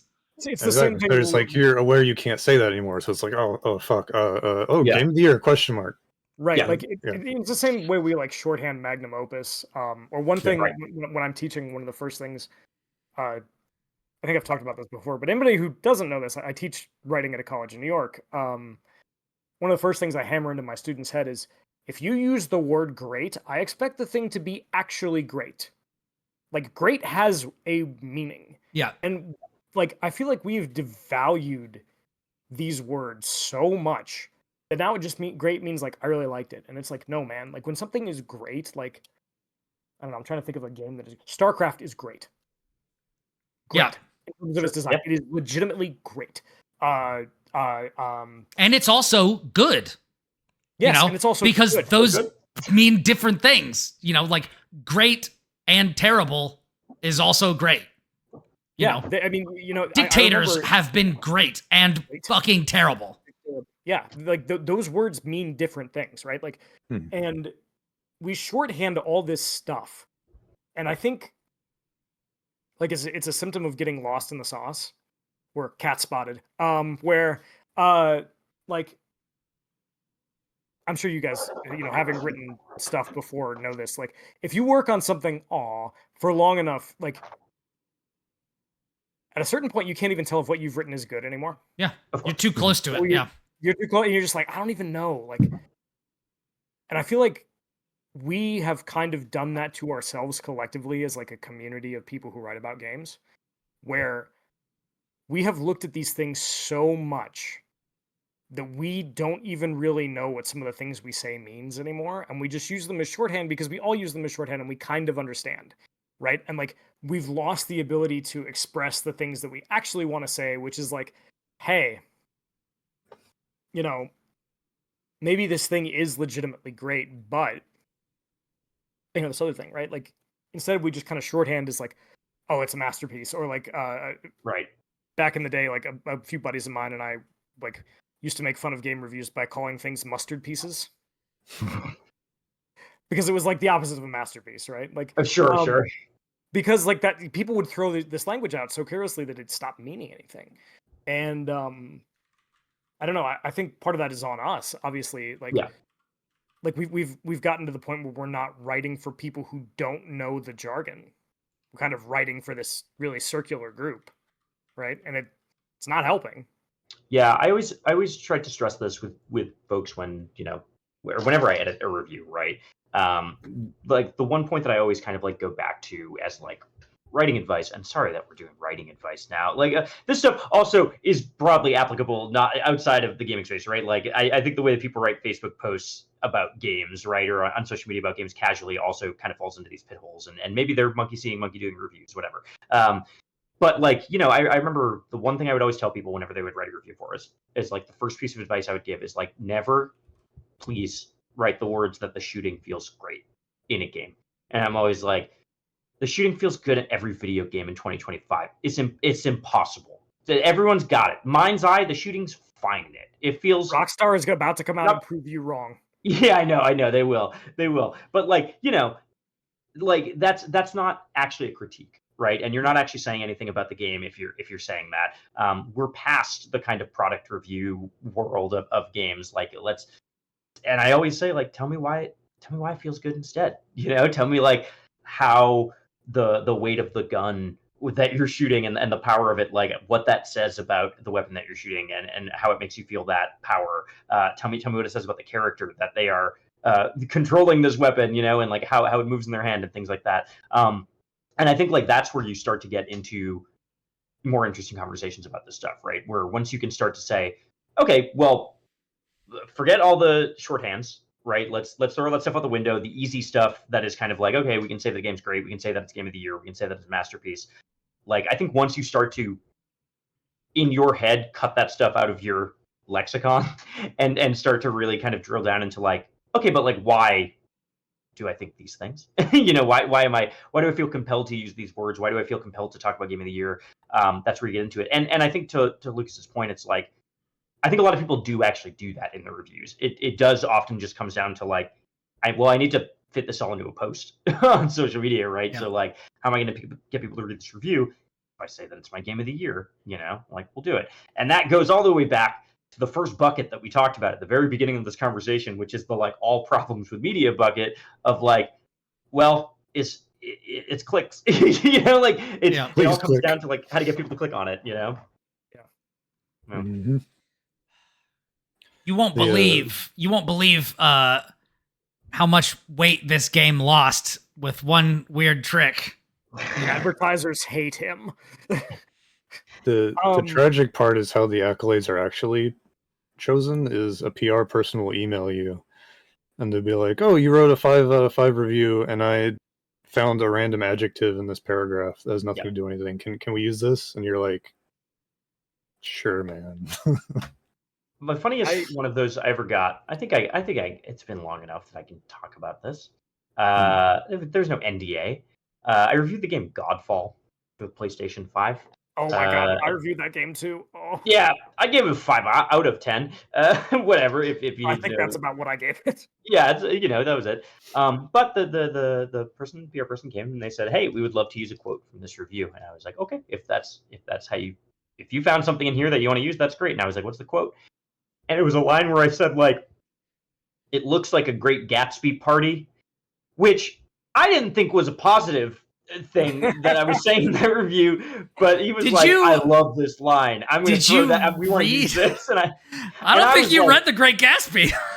I was like, "Go with God, my brother. If that's what you think is a good pull quote, go for it." Oh my and I'm God, sure they I love just it. wanted to use the word like extravagant or something that was in the line or whatever. But I was like, okay.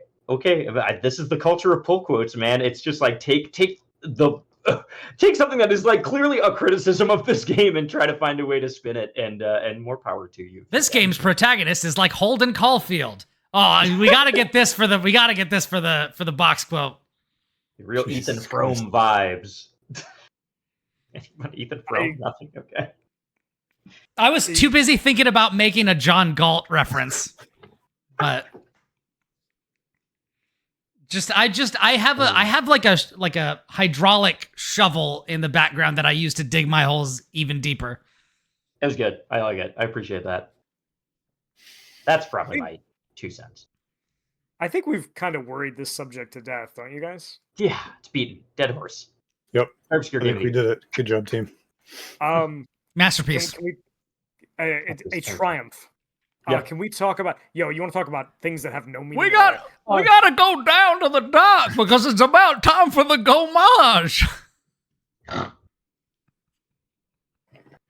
Jesus Christ. Can you imagine? Now that you've said this, I'm imagining like Foghorn Leghorn in the world of Claire Obscure. We gotta go down to the dock, boy.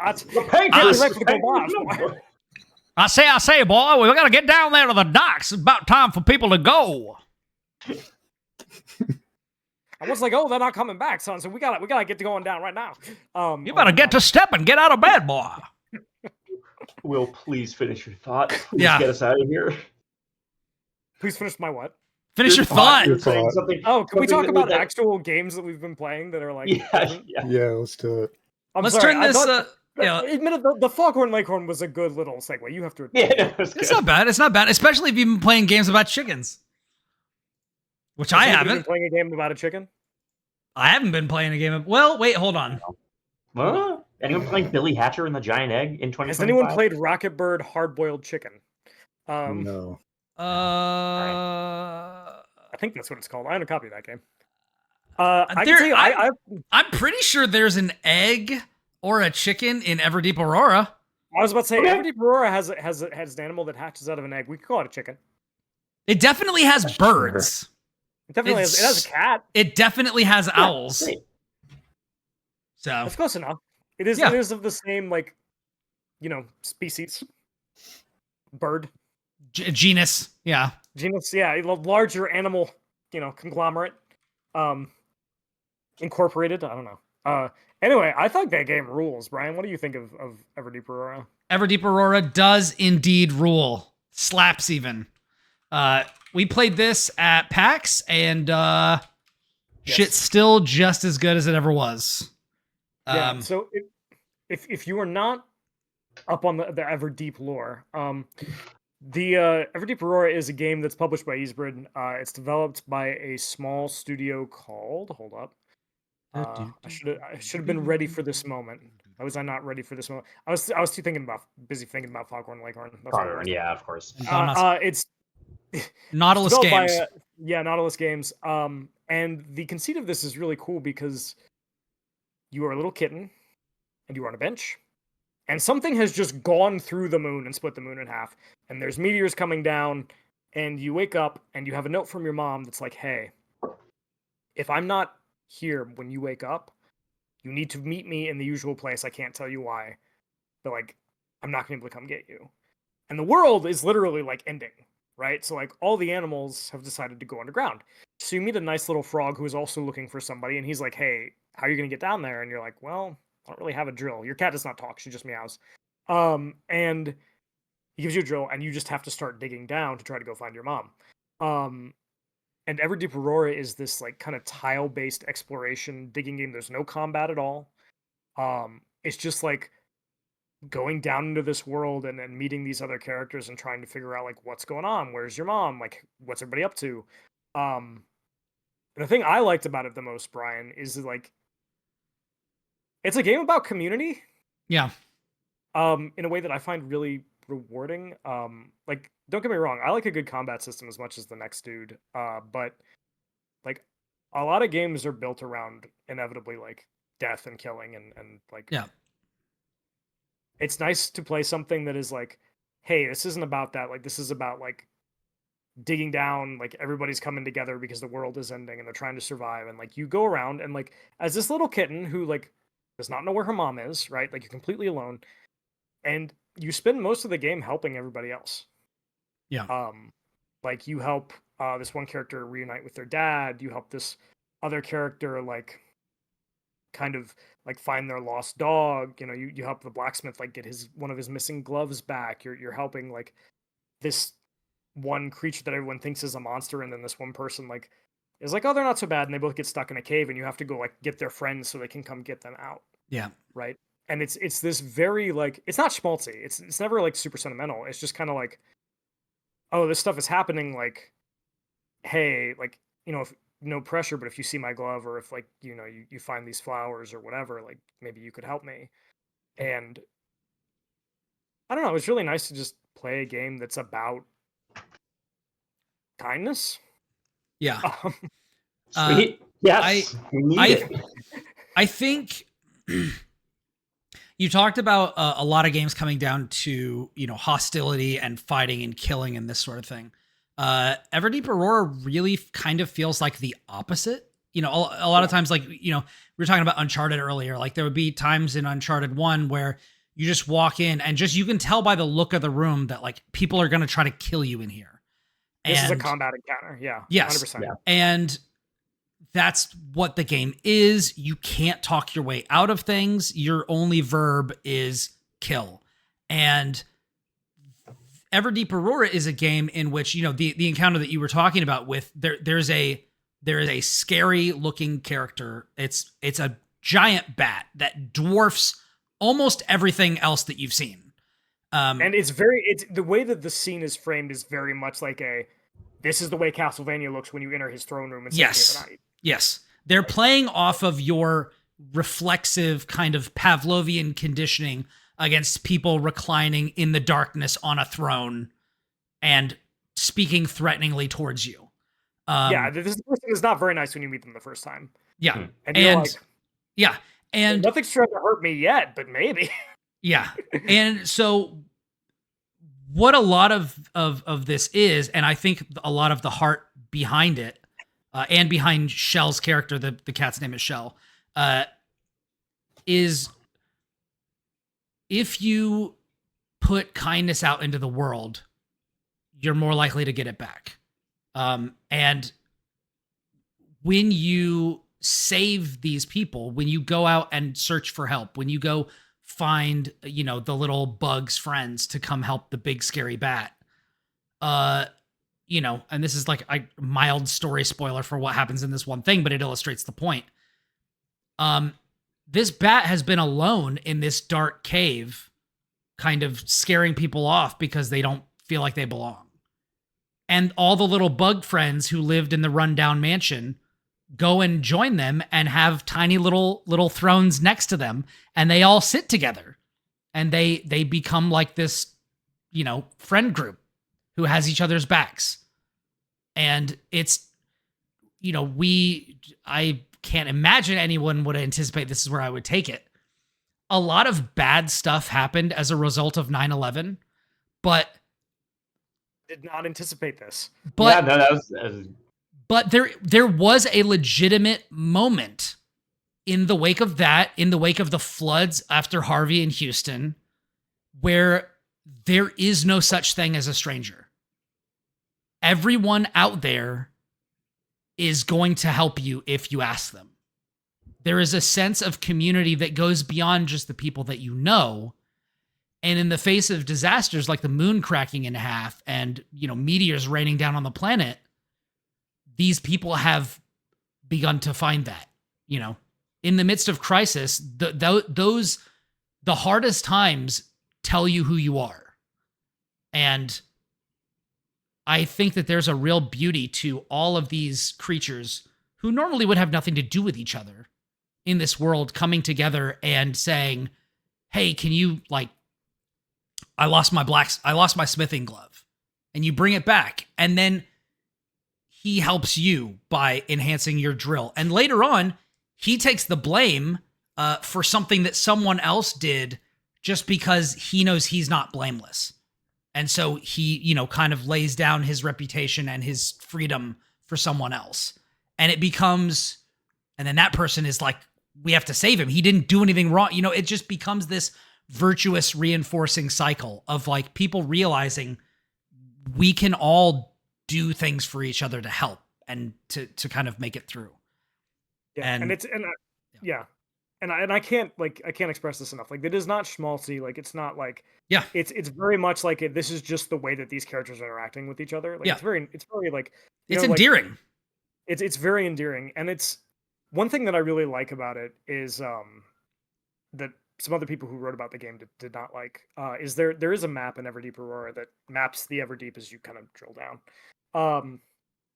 But it does not track everything. And it also does not it'll tell you hey, there's something here a lot of the time, but it won't tell you what it is, or it won't say it at all. And so while you're exploring, and you can't zoom out either. No, you can't zoom out. You can't zoom in. The map just kind of moves down as you move down. You basically only have a mini map. Yeah.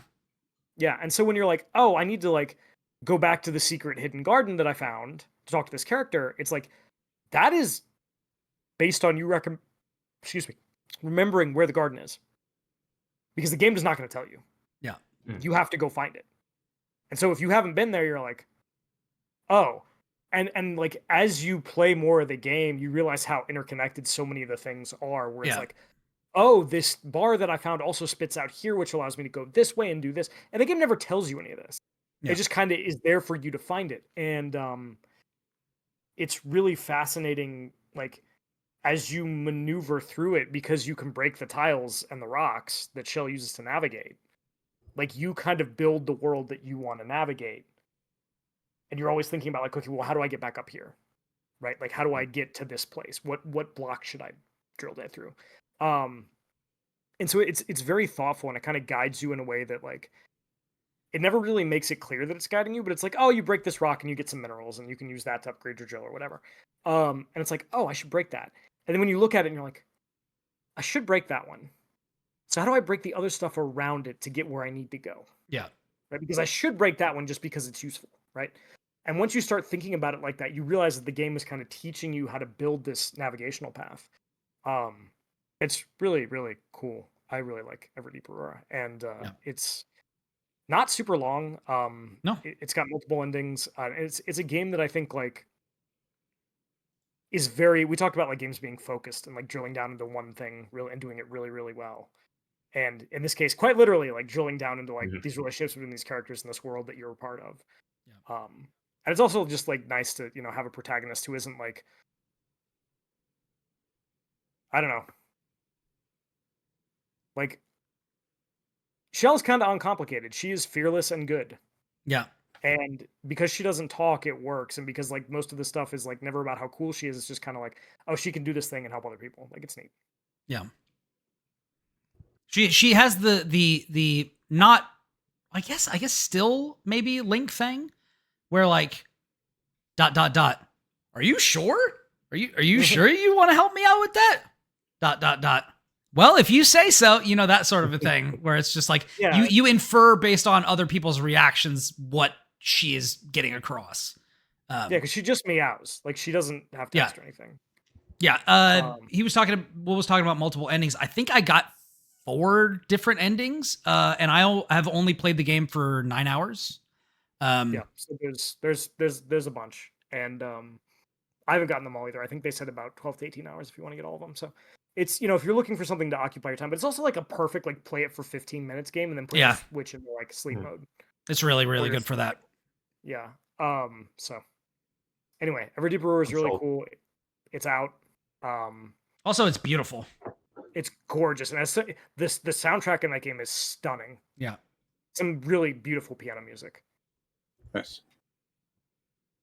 I'm Very in. soothing. Man, if it's like SteamWorld Dig, I'm in. That's all it is. It is a little bit like SteamWorld Dig. God, I forget. I must have made some notes in like for my column about that game. I did compare it to like, it was like a cross between SteamWorld Dig and I'm not getting the other thing. That I was gonna do. Something. Gato Roboto. Actually, yes. Yeah. Yes. Wait, was it really? Fuck, it actually was. God damn, dude. That is crazy. That was a wild pull. Yeah, I just like looking at the art style. Was like, I mean, it looks like Gato Roboto. Yes. A little bit. Okay, cool. Got it. That is fucking crazy. Nailed it. I didn't want. How often do Hail Marys like that actually work? That is crazy. I know a lot of games. He knows every game. This is why I play a lot of games, so I can do pulls like this. Yeah, this is why I knew just from Gato Roboto to Pitfall of Mayan Adventure. I just knew I knew Gio was the right man for the job just from the very beginning. What I'm here for. So that's. But we could also talk about. There's other games we could talk about. There's a soccer game, Gio. There's the soccer. Yes, there is. Really good. Super Mario Strikers. Yeah, so let's talk about Super Mario Strikers on the Switch too. Yeah. Rematch. Yes. I presume. Yes. Have y'all haven't had the rematch conversation here yet on the old Skybox? We have not. Okay. I haven't played it. Well, it's pretty sick. I'm gonna tell you on it. Lucas, prepare to be bedazzled. We're coming to your house right now. We're gonna bedazzle you. You're just gonna hot glue little gems right to my forehead. Yep. So I can throw my pitch in for this. Do it. Okay. Picture, if you will, Wii Sports for the Nintendo Wii. Think of like what else would you play Wii Sports on? Yeah, I mean, you could play it on the Wii U technically. You could put the disc in the Wii U and play it on there. So who's looking dumb now? It's not me. Picture, if you will, that game, right? And think back to like what was so good about Breaking news: Gio calls Will Berger of Skybox dumb on air live. The great Gatsby. The great Gatsby of podcasters. No. At least the fall would be spectacular. It would. So picture, if you will, like the Wii Sports for the Nintendo Wii, and go back to that game and think about like what made that game so good, right? Despite the fact that it's so simple. And like Wii Tennis, you think about that, and you're like, what is so good about Wii Tennis? And it's just that it nails the fundamentals of the sport that it's portraying down to their essentials, right? It feels great to serve the ball and return the ball and to hit the ball, and it gets all the mechanics of those things down pat. Right, the feeling of swinging the Wiimote, it just knows exactly how to do that. Now, soccer, more complicated sport. Well, no, I'm not going to say that because tennis people will probably be like, "This tennis is incredibly complicated." But if you were to like talk about the ins and outs of kind of like, well, there's like all of these different rule sets of soccer and whatever, like you might be able to call it a more complicated sport. Now, imagine trying to boil that down to its essence in the same way that you kind of like would be able to boil down Wii Tennis, and it would be maybe a little more difficult. In fact, Nintendo Switch Sports for the Nintendo Switch tried to do this, tried to make a soccer mini game, and it like didn't quite get it right. It's like a little too complicated to kind of like build out into that. Rematch is like kind of the what Wii Sports soccer should be in some way, insofar as that just boils all of the fundamental basic things that feel fun and fantastic and exciting about playing soccer down to their essence, right? So it is a game where kicking the ball is pleasurable. And Yeah. they get that down just to a science where it's like, yeah, it feels great to kick the ball. It feels great to pass this ball to my friend. Like, that is so satisfying to successfully kick this ball and get it to my friend. To shoot a ball into a net and to have, like, you feel the windup of the shot and getting in the net and, like, outsmarting the goalie, just nails it. Saving, being the goalie and, like, jumping to save the ball and to hit it. It just gets every single piece of soccer down to, like, its most fundamental pleasure, and that is the game, right? There's not too much more to it. There's a lot of, like, little nuances where it's like, oh, you can kind of rainbow kick the ball or kick the ball away from you to kind of, like, get it out of the way so people can't slide tackle it out of you, whatever. But, like, at its core, it's just like kick the ball and pass the ball and shoot the ball into net and block the ball, and you cannot get much deeper into any of the kind of, like, nuances, and it communicates successfully what is good about soccer as a sport and what is fun about it. It basically is like playing a pickup game, like a very casual, like, pickup game of soccer, where it's like, hey, like, we're just kids in the park, and we have a ball, and we're just going to go play soccer, and we're not going to do regulation rules, and we're going to have a referee or whatever. We're just going to, like, have two nets or whatever on the side of this field, and we're going to kick the ball around to one another and get points, and that's it.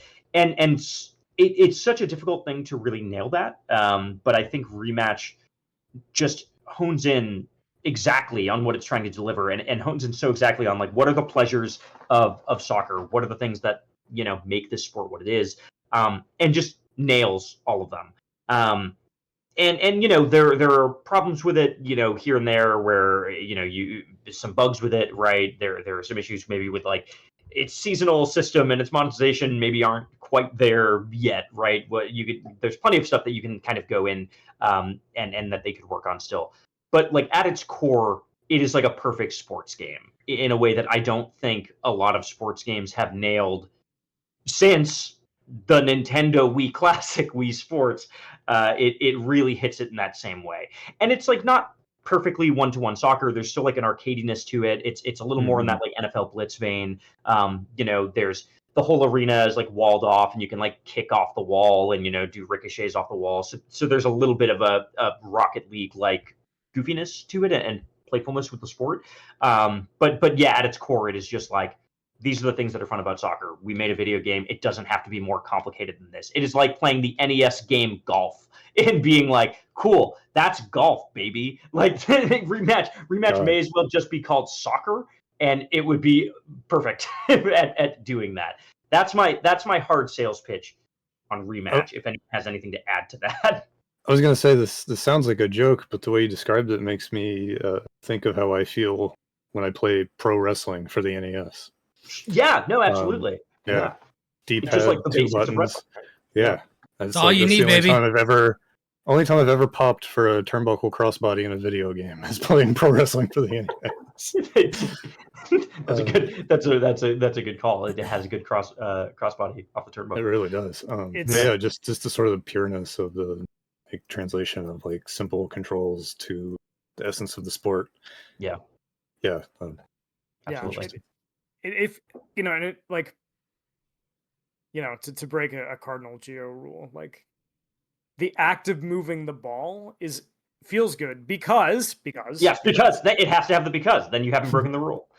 Because there's so much subtle manipulation that you can do with it, where you can kick it basically in any direction at any time. You have a lot of control over how much, like, you want to put on that kick.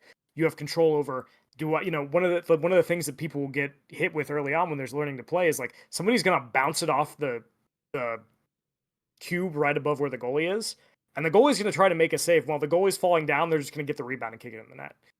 So there's this like feeling of, like, you have complete control over where the ball is. And when you're playing against somebody in Rematch who's really good, like, you're not going to steal the ball from them. Like, they are moving the ball in such a way that, like, it feels very natural when you get to do it, but it's also got an enormous amount of kind of, like, freedom for you to play with how the ball functions.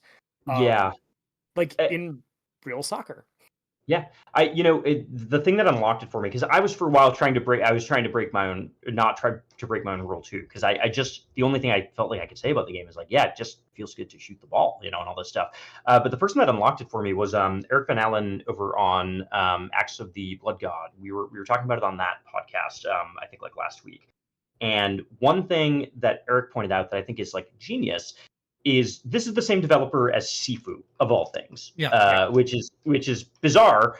And I'm like, in my head, I've been like, what a weird swing for them to go from like these brawlers. They did Absolver before that, right? Absolver was that their game, and then they did Sifu, and now they're doing a soccer game. Like, wow, that's so surprising. But what Eric pointed out, which I think is a brilliant read of this, is like that is a developer that makes games about the human body and like and mastering the human body, and like Sifu and the joy of the combat in that game, which is like not super complicated, right? But it's just about the mastery of like moving your body and knowing where to throw punches and knowing like how to hit people and flowing with that. And Rematch is like philosophically the same game as Sifu in terms of that, where it's like you have to know the body control to like move a ball around the field, and you have to know like, how can I juke this around somebody, or how can I like let go control of the ball just for a second so that I can get it back, and how can I know the limits of my own sprint to know exactly, can I get to this back to the ball if I kick it away, and things like that. It is very much like feels as good as it does, because like that is a studio that gets the human body in video games and controlling it and the nuances of it. And it's also simple, right? And like it really is just so foundational in so many ways that like I just can't believe no one else nailed it in that way before. It's really fascinating to me that it has taken this long to get like a soccer game that feels so boiled down in this way. Yeah. One of the things I also really like about it is that as someone who used to play soccer way back in the day, like a lot of soccer is positioning, just being in the right place. Yeah. Right. And Rematch also understands that the value of being in the right place. Because like I wrote about this. One of the things I said was like, everybody thinks they're a shooter, right? Like everybody thinks like, I'm gonna make the goalie look dumb. I got this sick shot. He ain't never seen nothing like it. And it's like, brother, I hate to break it to you, most people are not shooters.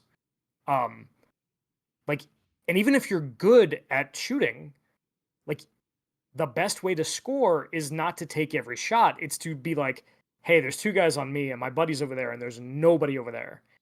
I'm gonna, kick this over this dude's head. And then he has a one-on-one chance against the goalie. Right. Yeah. And we're not going to turn the ball over and we're not going to be super out of position.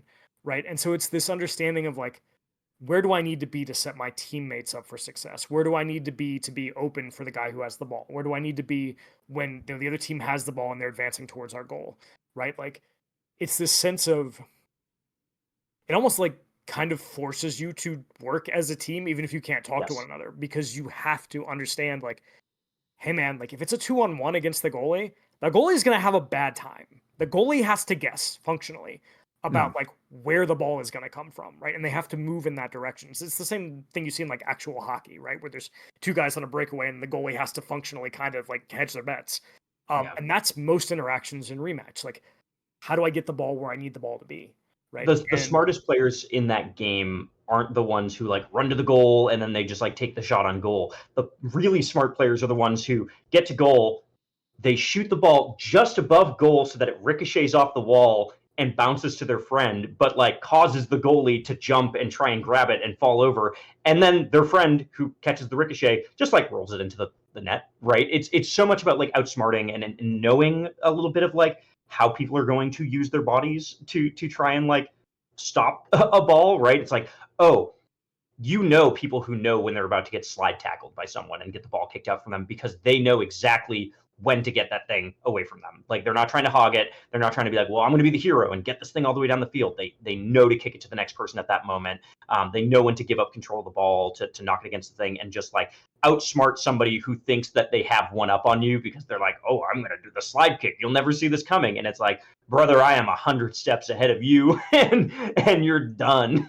It's there's so much nuance to it and you wouldn't think it playing it, but like the more you play it, the more you start to see people do little tricks like that, where it's like, I've seen people get goals by like barely even kicking the ball into the goal. I saw somebody get a goal by just like doing the little rainbow flick where you like kick the ball over that's your head. what I was going to say.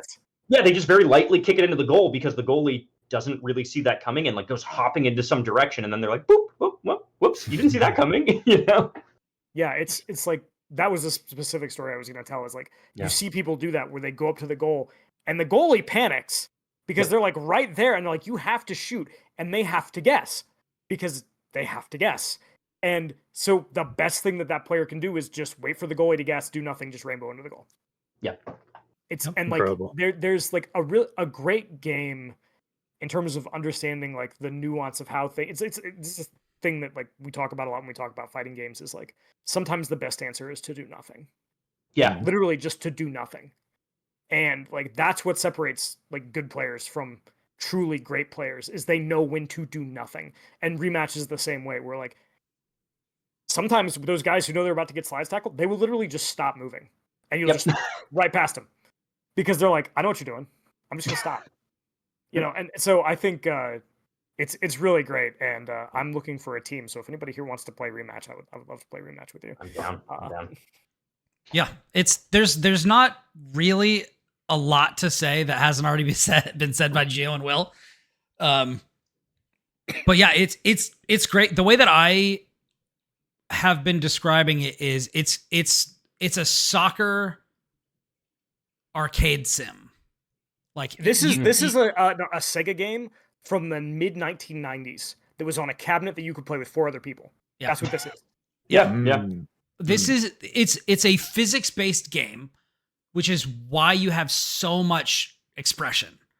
Like it's a physics-based game where they give you a lot of tools for how you use your body, how you manipulate the ball. You can do push ball, you can do all that stuff. And they just kind of give you all the tools and then say, all right, now just let's see what you do with them. And because of that, this has, I think, the best moment-to-moment gameplay of any soccer game I've ever played. Yeah, I'd agree with that. Like 100%. just the pure gameplay of it. And the sense of like the gameplay is king, and the gameplay of playing soccer in Rematch is the king of soccer.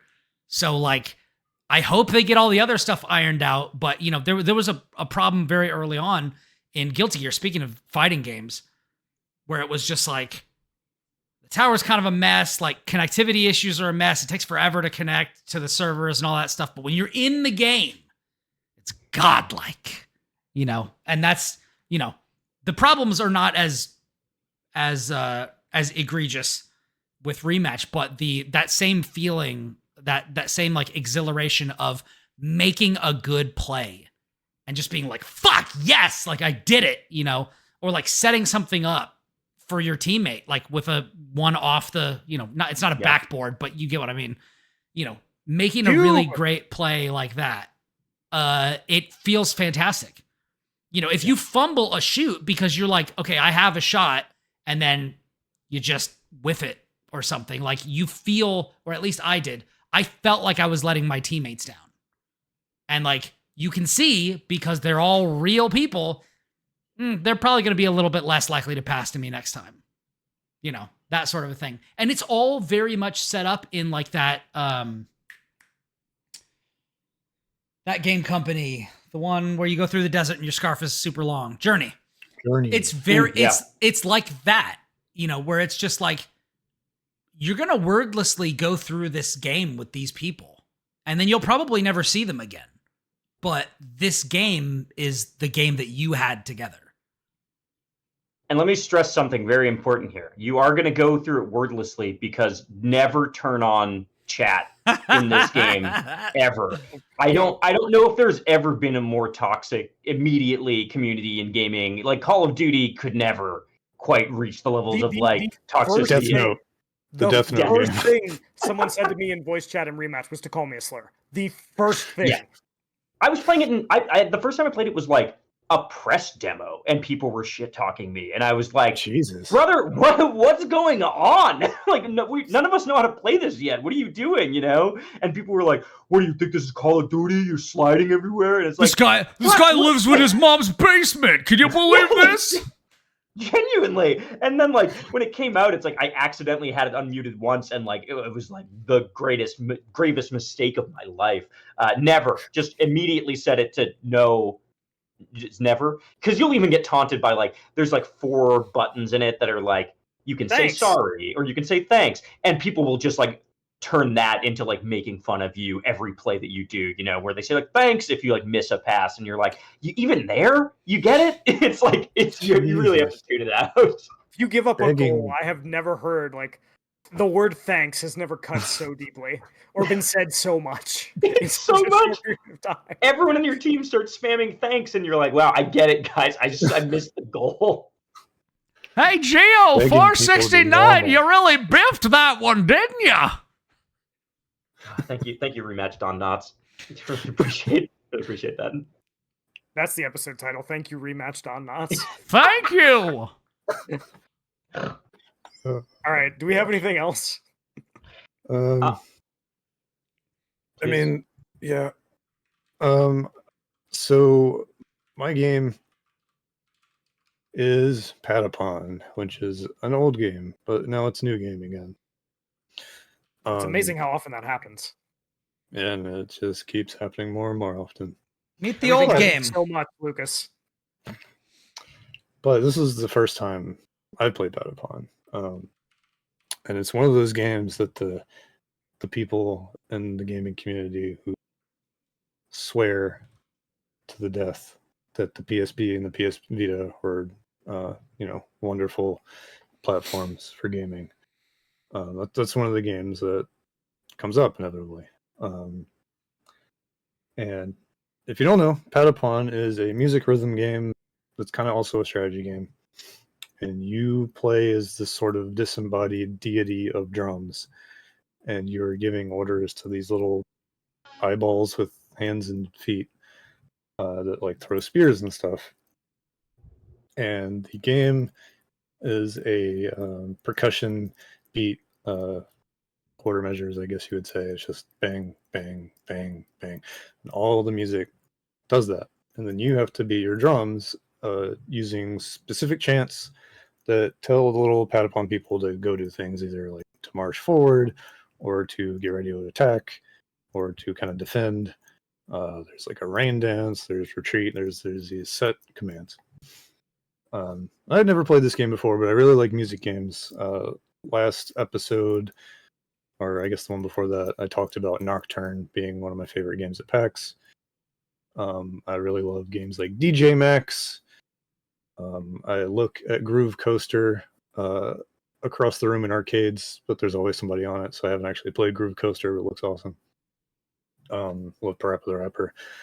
So I was excited to finally play this game at PAX. They were doing demos, so I sat down and I played it, and the PR person told me I was really good at it and was like beating everyone's time for the day. I don't know if she was being honest or not. Dynamic works. They also said I was a very pretty boy and Yeah. Mama's special snowflake, and they liked my Gundam shoes because they did. But I played the demo that she gave me, and the first thing that kind of happened was I have to find a kind of reasonable and polite way to ask this poor woman if that's it, if there's anything else to this thing I just experienced that I've kind of been led to believe is one of the dopest music games on a platform that also has DJ Max on it. And she was like, yeah, there's other commands and there's things you can do, and I just had you do these things because I'm driving the demo. Like, okay, so it's now time to play it for realsies. And it just doesn't really feel like there is more to this game in a way that's really been kind of deflating to me. And I've been like, really, like, I don't understand why I'm just not clicking with this or having a good time. And it's one of those things where it's like, I don't feel like I get this because surely it can't, like, the time I'm having can't be the time I'm actually having with a game with a reputation like this. And it just kind of go get more into it, basically you have your 4 beats, and you kind of have to like, match yourself up with that, and then you give the command, and it's like pata pata pata pon, and that's go forward, and they'll go forward, and then you have to let them repeat it back to you, almost like it's parappa the rapper in reverse, and they'll do the thing, and then you have to maintain the beat so immediately give them the next order. It's always the da da da da, but maybe you're pressing square square square circle, or if you want them to attack something, it's circle circle square circle. But it's always that, and that's kind of what you're doing, and it's kind of cute. It's kind of interesting. There's also like a strategy element to it, so it's like, oh, you're fighting like a Monster Hunter type situation where it's a big lizard, and you're fighting the lizard, and it's the lizard's fighting back, and you can't really react in the way your brain kind of wants you to, because it's like, oh, I see him winding up, but no, I have to watch these motherfuckers like listen to what I just told them to do and repeat it to me so that I can tell them to do the next thing. And by then it almost kind of feels too late, and it's hard to kind of figure that cadence out. And it's like, okay, this is where it's going to get interesting, because I'm going to figure this out. I'm going to get the timing. I'm going to be able to like fight the little birds and rhinos before they run away so I can get their meat. And it's like I figure it out and I get better at it, but I'm still just pata pata pata pon. And like, no matter what the music is, no matter what is happening on the screen, the game just doesn't change at all. And then it kind of turns around and it tells you, it's like, well, if you want to get the most out of this game, now you have to like grind your units. Now you have to go get your money and meat and crafting ingredients to make weapons for them. And it's like, you're telling me to grind my army unit, and all I'm doing is this over and over again. On this episode, like, Lucas goes ham. Pretty much. This was And it's just like, people don't know that this was actually that My Name is Mayo is actually the spiritual successor to Patapon. It's not clicking for me. I'm not enjoying getting the sort of like I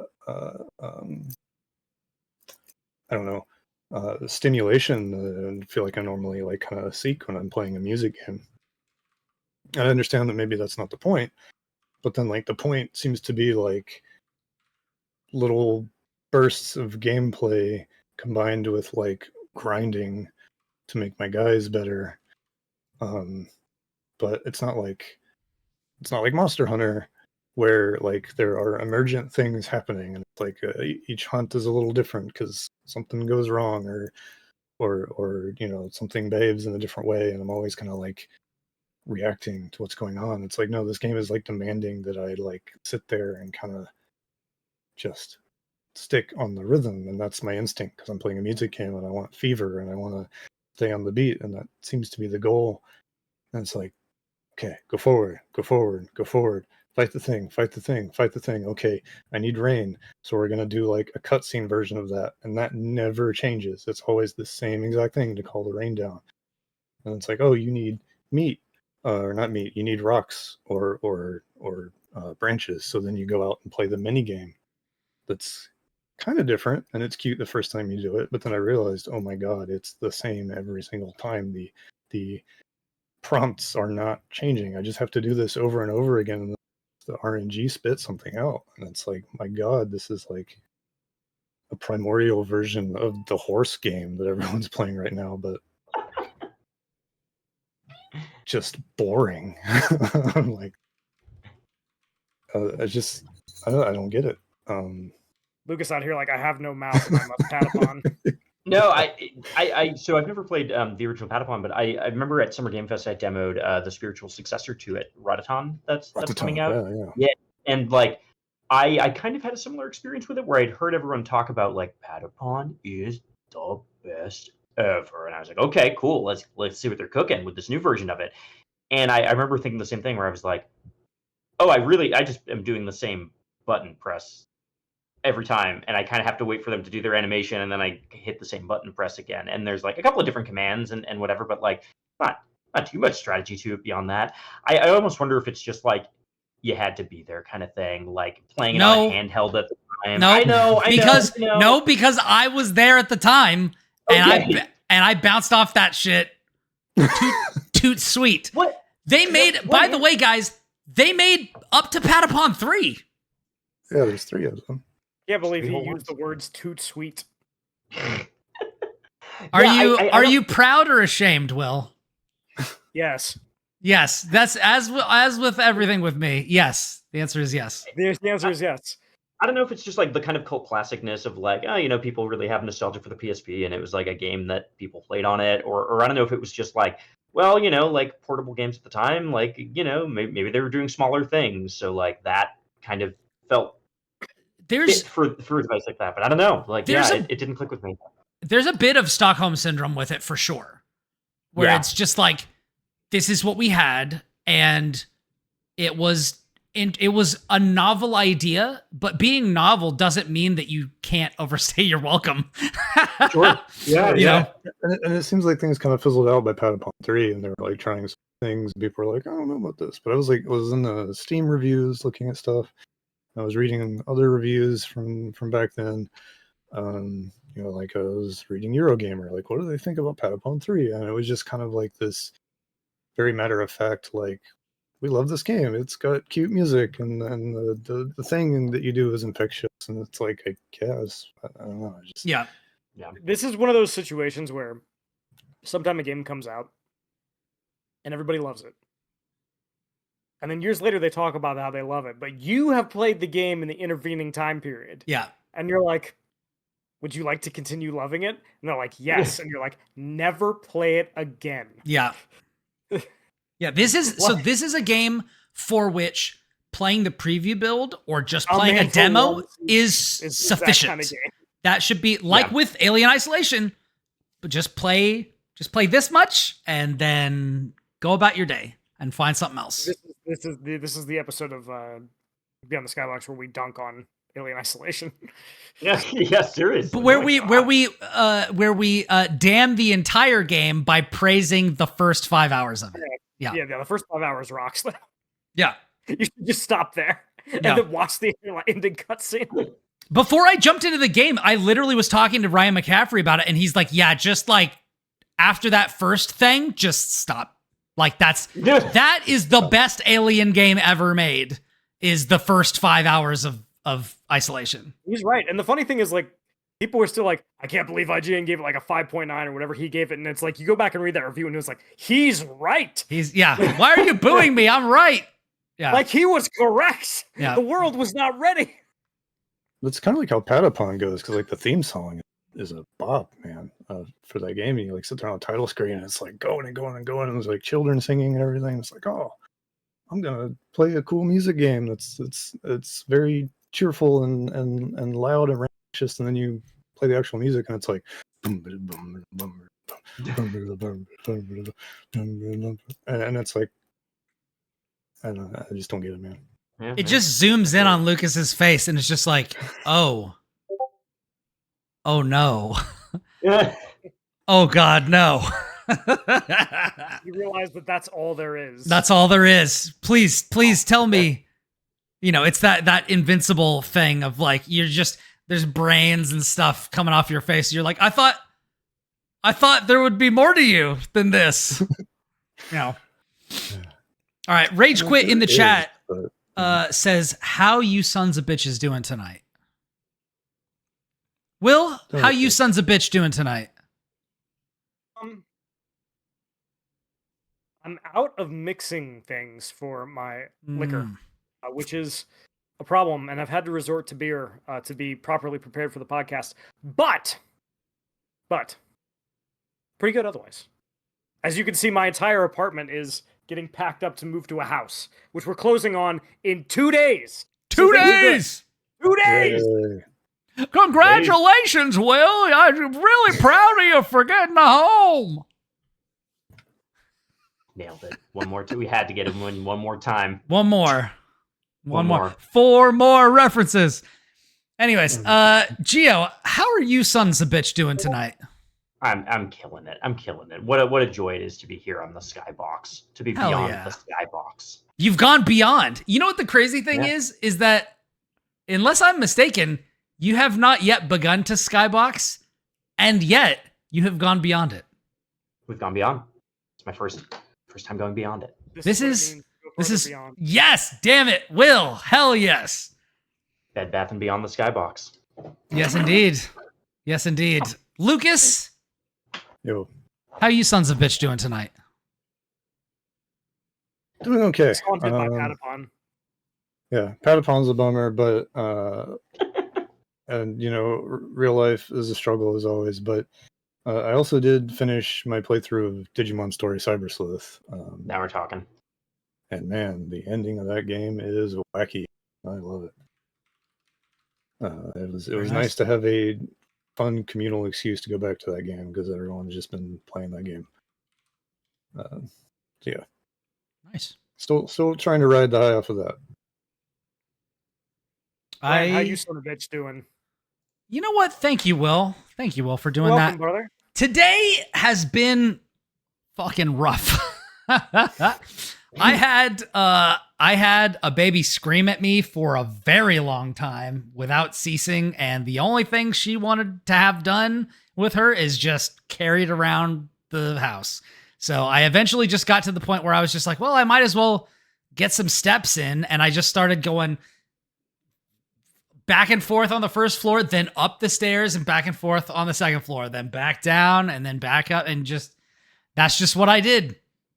You know, Babies do be like that sometimes. babies do be like that. And, if we're trying to keep it on the positive, I was reminded that when Riley, my eldest, was Nora's age, I had to wake up in the middle of the night and just like sit in a chair and hold her. And Nora has not asked that of me. She just There you likes to go. be carried around during the day. She doesn't like to be sat down. She doesn't really like to be left alone, which is new. But yeah. And so I've tried to tiny victories. I started going to therapy again this week. And Nice. Right on. Good. I'm trying to look more on the positive and not let myself get bogged down in the dark cloud, but rather embrace the silver lining. And so I stopped getting aggravated. I stopped thinking about other things that I wanted to do at the time. And I just started, like, as I was carrying her, like looking down at her face as she just fell asleep right on me and just being present in the moment. And so that is how we turned that motherfucking frown upside down, as they say. Hell Does she yeah. need to be like compressed, like held, or is motion fine? Like maybe you could do some breaths with the baby. I have Get done some that. gains off of I have this? Yeah. absolutely done that. And I've done 100%. that with my 5-year-old, which she loves. So yes, I have also done some of that. She doesn't always love that. And like sometimes she'll be totally fine if you just like have her like this and you're just like laying back on the couch and doing the thing that I'm going to be writing about soon, which is the best games to play one-handed, or the best games I played while cradling my newborn, I think was somebody else pitched that Let's one. do the second one. Let's do the second one. That's Yeah, probably yeah, a yeah. little more. Yeah.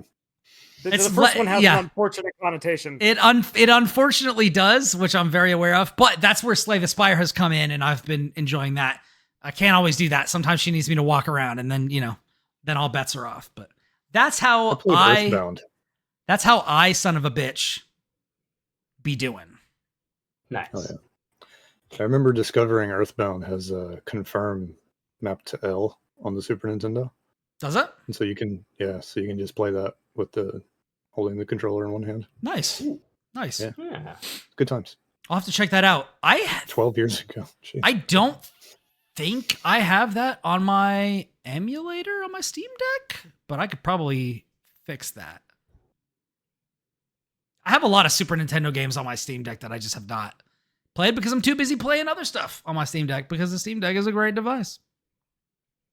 But anyways, do we I know that we have been going for a little bit over 2 hours. Do we want to answer a Patreon question? I'll do one if it's quick. and Or do Gio's we okay want to? with it. Okay. Yeah, I can do one quick. Okay. So we will not do the one I was going to do then, No, thank you. which is about Grums and Gamergate. God. absolutely So- not. We will do That man doesn't know anything about Disney ride safety. okay, Geo. I will Yeah. give you a choice. Do you want to Okay. go with option A or option E? Wow, it would E because that's the best near automata ending. Okay. All right. There we go. Ed Kane asks, how high is the skybox? Wow, that's a good question. Geo, now that you've been beyond it, I think you might be able to be the definitive authority on this. Yeah, the skybox. I mean, the thing is, it's always unreachable, so it's hard to measure the distance because, by nature of the skybox, you shouldn't be able to get a measuring stick out there. It should always be looming in the distance in some kind of impossible place. So I mean, it's as far away as you want it to be, baby. That thing's not floating in the ether. It's just there. It's like oxygen. You can't pinpoint the skybox. You can't hold the skybox down. It's in the sky. It's just beyond you. I was almost gonna say you can't box the skybox up, and I was like, no, you literally can't. That's what it is. You can. It is a box, but you can't reach it. You can't. Yes. That's the whole point. If you could reach a skybox in a game, like it would break the illusion. It has to forever be unreachable and no distance. So how high does it go? As high as you want, baby. You'll never know. You're never gonna hit it. Wow. Profound. That's my answer. But if y'all have measurements, by all means, you can shoot that down. What is it? 36, 34, 36? God damn it. Oh my god. Will, Well, I tried. Will, how high is the skybox? I'm gonna second Gio's answer, but with a caveat for the reasoning why. Okay. Several years ago, I read a review for a game, and I talked about the idea of like what perfection was, and the idea was that perfection is a moving target that's impossible to hit, because as soon as you get to something that's achievable, it's not perfect anymore. And so the argument was that the game in question, which is I'm not gonna tell you what it is because it's more fun if I don't, but is widely considered like one of the peaks of its genre, and really there's nothing else like it. And the argument for it in the end was like, it's like a tower in the distance. It's not perfect, but you can see it from here, and that's all that matters. So, Yeah. it's as high as you want, and that doesn't mean that it's perfect, but you can see it from here. Yeah. Beautiful. Yes. Lucas. For some reason, my sort of word association with Skybox keeps being Turok 2. I'm not really sure why. So how high is the skybox? Turok 2. Excellent. Yeah. Thank you. I think maybe that's like the first time I sort of like perceived a Skybox, if that makes sense.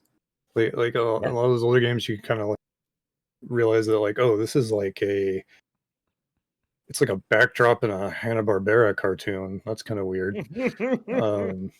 It's just like the sky is there, but it's like I can see the sort of the simile thing happening here, and it makes me uncomfortable because I don't have a word for it because I'm like 12 or whatever.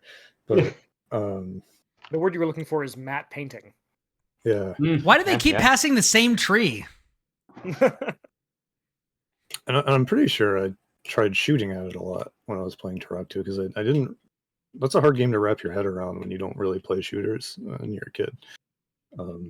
It's a hard game to wrap your head around when you do play shooters. Yeah, Yeah. then you go back and it's like, man, this game is so confusing. Yeah, so how high is the skybox? At least further than you can shoot dinosaur guns at, I guess. That's a good answer. Nice. Yeah, like piggybacking on what everybody here has said, Turok 2 and Also, it's very high.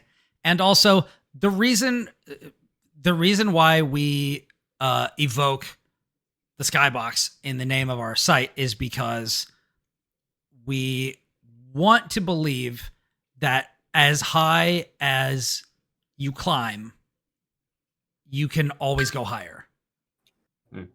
You know, I don't know that I believe that the idea space is the only place anything can ever be perfect.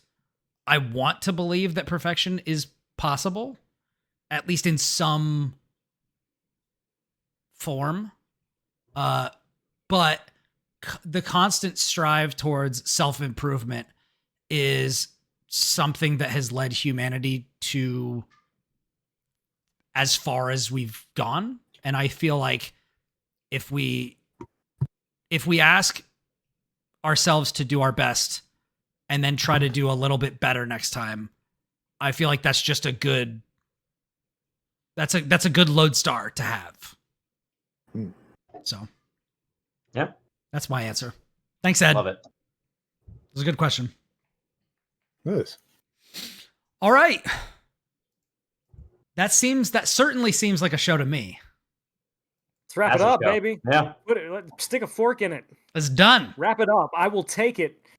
Stick a fork in it. It's time to sign off. Here we go. I knew it was coming. You knew it was coming. One more again. All right. Make it stop, please. Make it stop. Put me out of my misery. I feel like I'm playing Patapon over here. Thank you for joining us for Beyond the Skybox. Thank you, Gio, for being here with us. Yes. Thank you for having me. This was a blast. This was super fun. It was super fun, and I know it was a little long, but we appreciate you being here. No, I could go all night, baby. Whoa! Woo! Keep going. No, kick it back Let's do it. All right, here we go. Encore. More Don Knotts. More Don Knotts. The people demanded Don Knotts' return. Oh my God. Yeah. But seriously though, do go check out The Incredible Mr. Limpet. It's surprisingly wild. Anyways, if you like the show, go tell somebody about it, because who else is gonna? Don Knotts? He's not gonna. Anyways. Also, please consider, if you like the show, please consider supporting Skybox's Patreon. Where you can come and hang out in the Discord and chat with us about games. And you can also help us fund Skydive, which is our deep dive podcast. And the first one of those, I think, is releasing soon, right, Brian? Yes. It's this week? Yeah. That sounds good. Yeah. Yeah, but hang out. We've got a cool community. You know, kick us $5, come talk with us, and support good games writing, which we're always trying to do. Yes. If you are so inclined. Yes. Please do. Friends. We can't do this without you. You make all of this possible. And we love talking to all of you, so please come join us. You can find us at on Blue Sky at Skybox Critics, and on Patreon at Skybox Critics, and Twitch and YouTube at Skybox Critics. You can also email us at, I think it's editors at Skybox Critics, something like that. If you have something, if you're a developer or a publisher and you want us to check out some of your stuff, that's where you can send it. Yeah, you can find me on Blue Sky at Brian Barnett, BrianBarnett. I'm also that on Backlogged, where I sometimes will post, like, that's how I keep track of stuff. We were talking about Game of the Year stuff. Like, part of this is like there's a running dialogue with what we've been thinking, just so we can like reiterate and remember it as time goes on. I make backlogged lists to keep track of like what's something that really resonated with me. So you can go check that out. I've already got my favorites of 2025 going over there to just fucking stay sane as the Game of the Year rolls around. So you can check me out over there. I've got a Marvel Rivals review / opinion piece / something else that's going up soon. Because season 3 just dropped, all that sort of shit. Yeah, like Will said, the Skydive is going up. Our first Skydive is on Marvel vs. Capcom, which is a really fun discussion. So yeah, again, Gio, thank you for joining us. Gio, where can everybody find you? Yeah, but find me on Blue Sky. I'm over there at Mario Prime, and I'm that handle pretty much everywhere. You can go find me there, and I'll direct you to where you need to go from there. Nice. Very nice. Very nice. Lucas. Yeah, find me on Blue Sky at Hokuto Lucas. Hopefully on Skybox soon, because if I don't do the things I need to do for that website soon, I'm going to defenestrate myself in a video game. Oh, no. Holding myself Incredible word of the accountable day. right here. Yeah. Nice. Will. You can find me on Blue Sky at Edgar Allan Bro. You can find me on skyboxcritics.com. And you can also find me at IGN. I actually have a preview going up tomorrow. Very nice. I can't tell you what it is, but I can tell you that's happening. So, yeah. Find me Stop there. plugging other websites on the Skybox. You can read Please my be work excited. wherever fine games writing exists. Yeah. So look out for me. But just find me on Blue Sky. Like Gio said, I'll tell you where to go, and otherwise just come and talk to me about, cars and shit. I don't know. We'll have fun. Cars and feces. From everybody here at the Skybox, we hope you have a wonderful week. And stay safe out there. Until next time, we are out. Peace. Goodbye.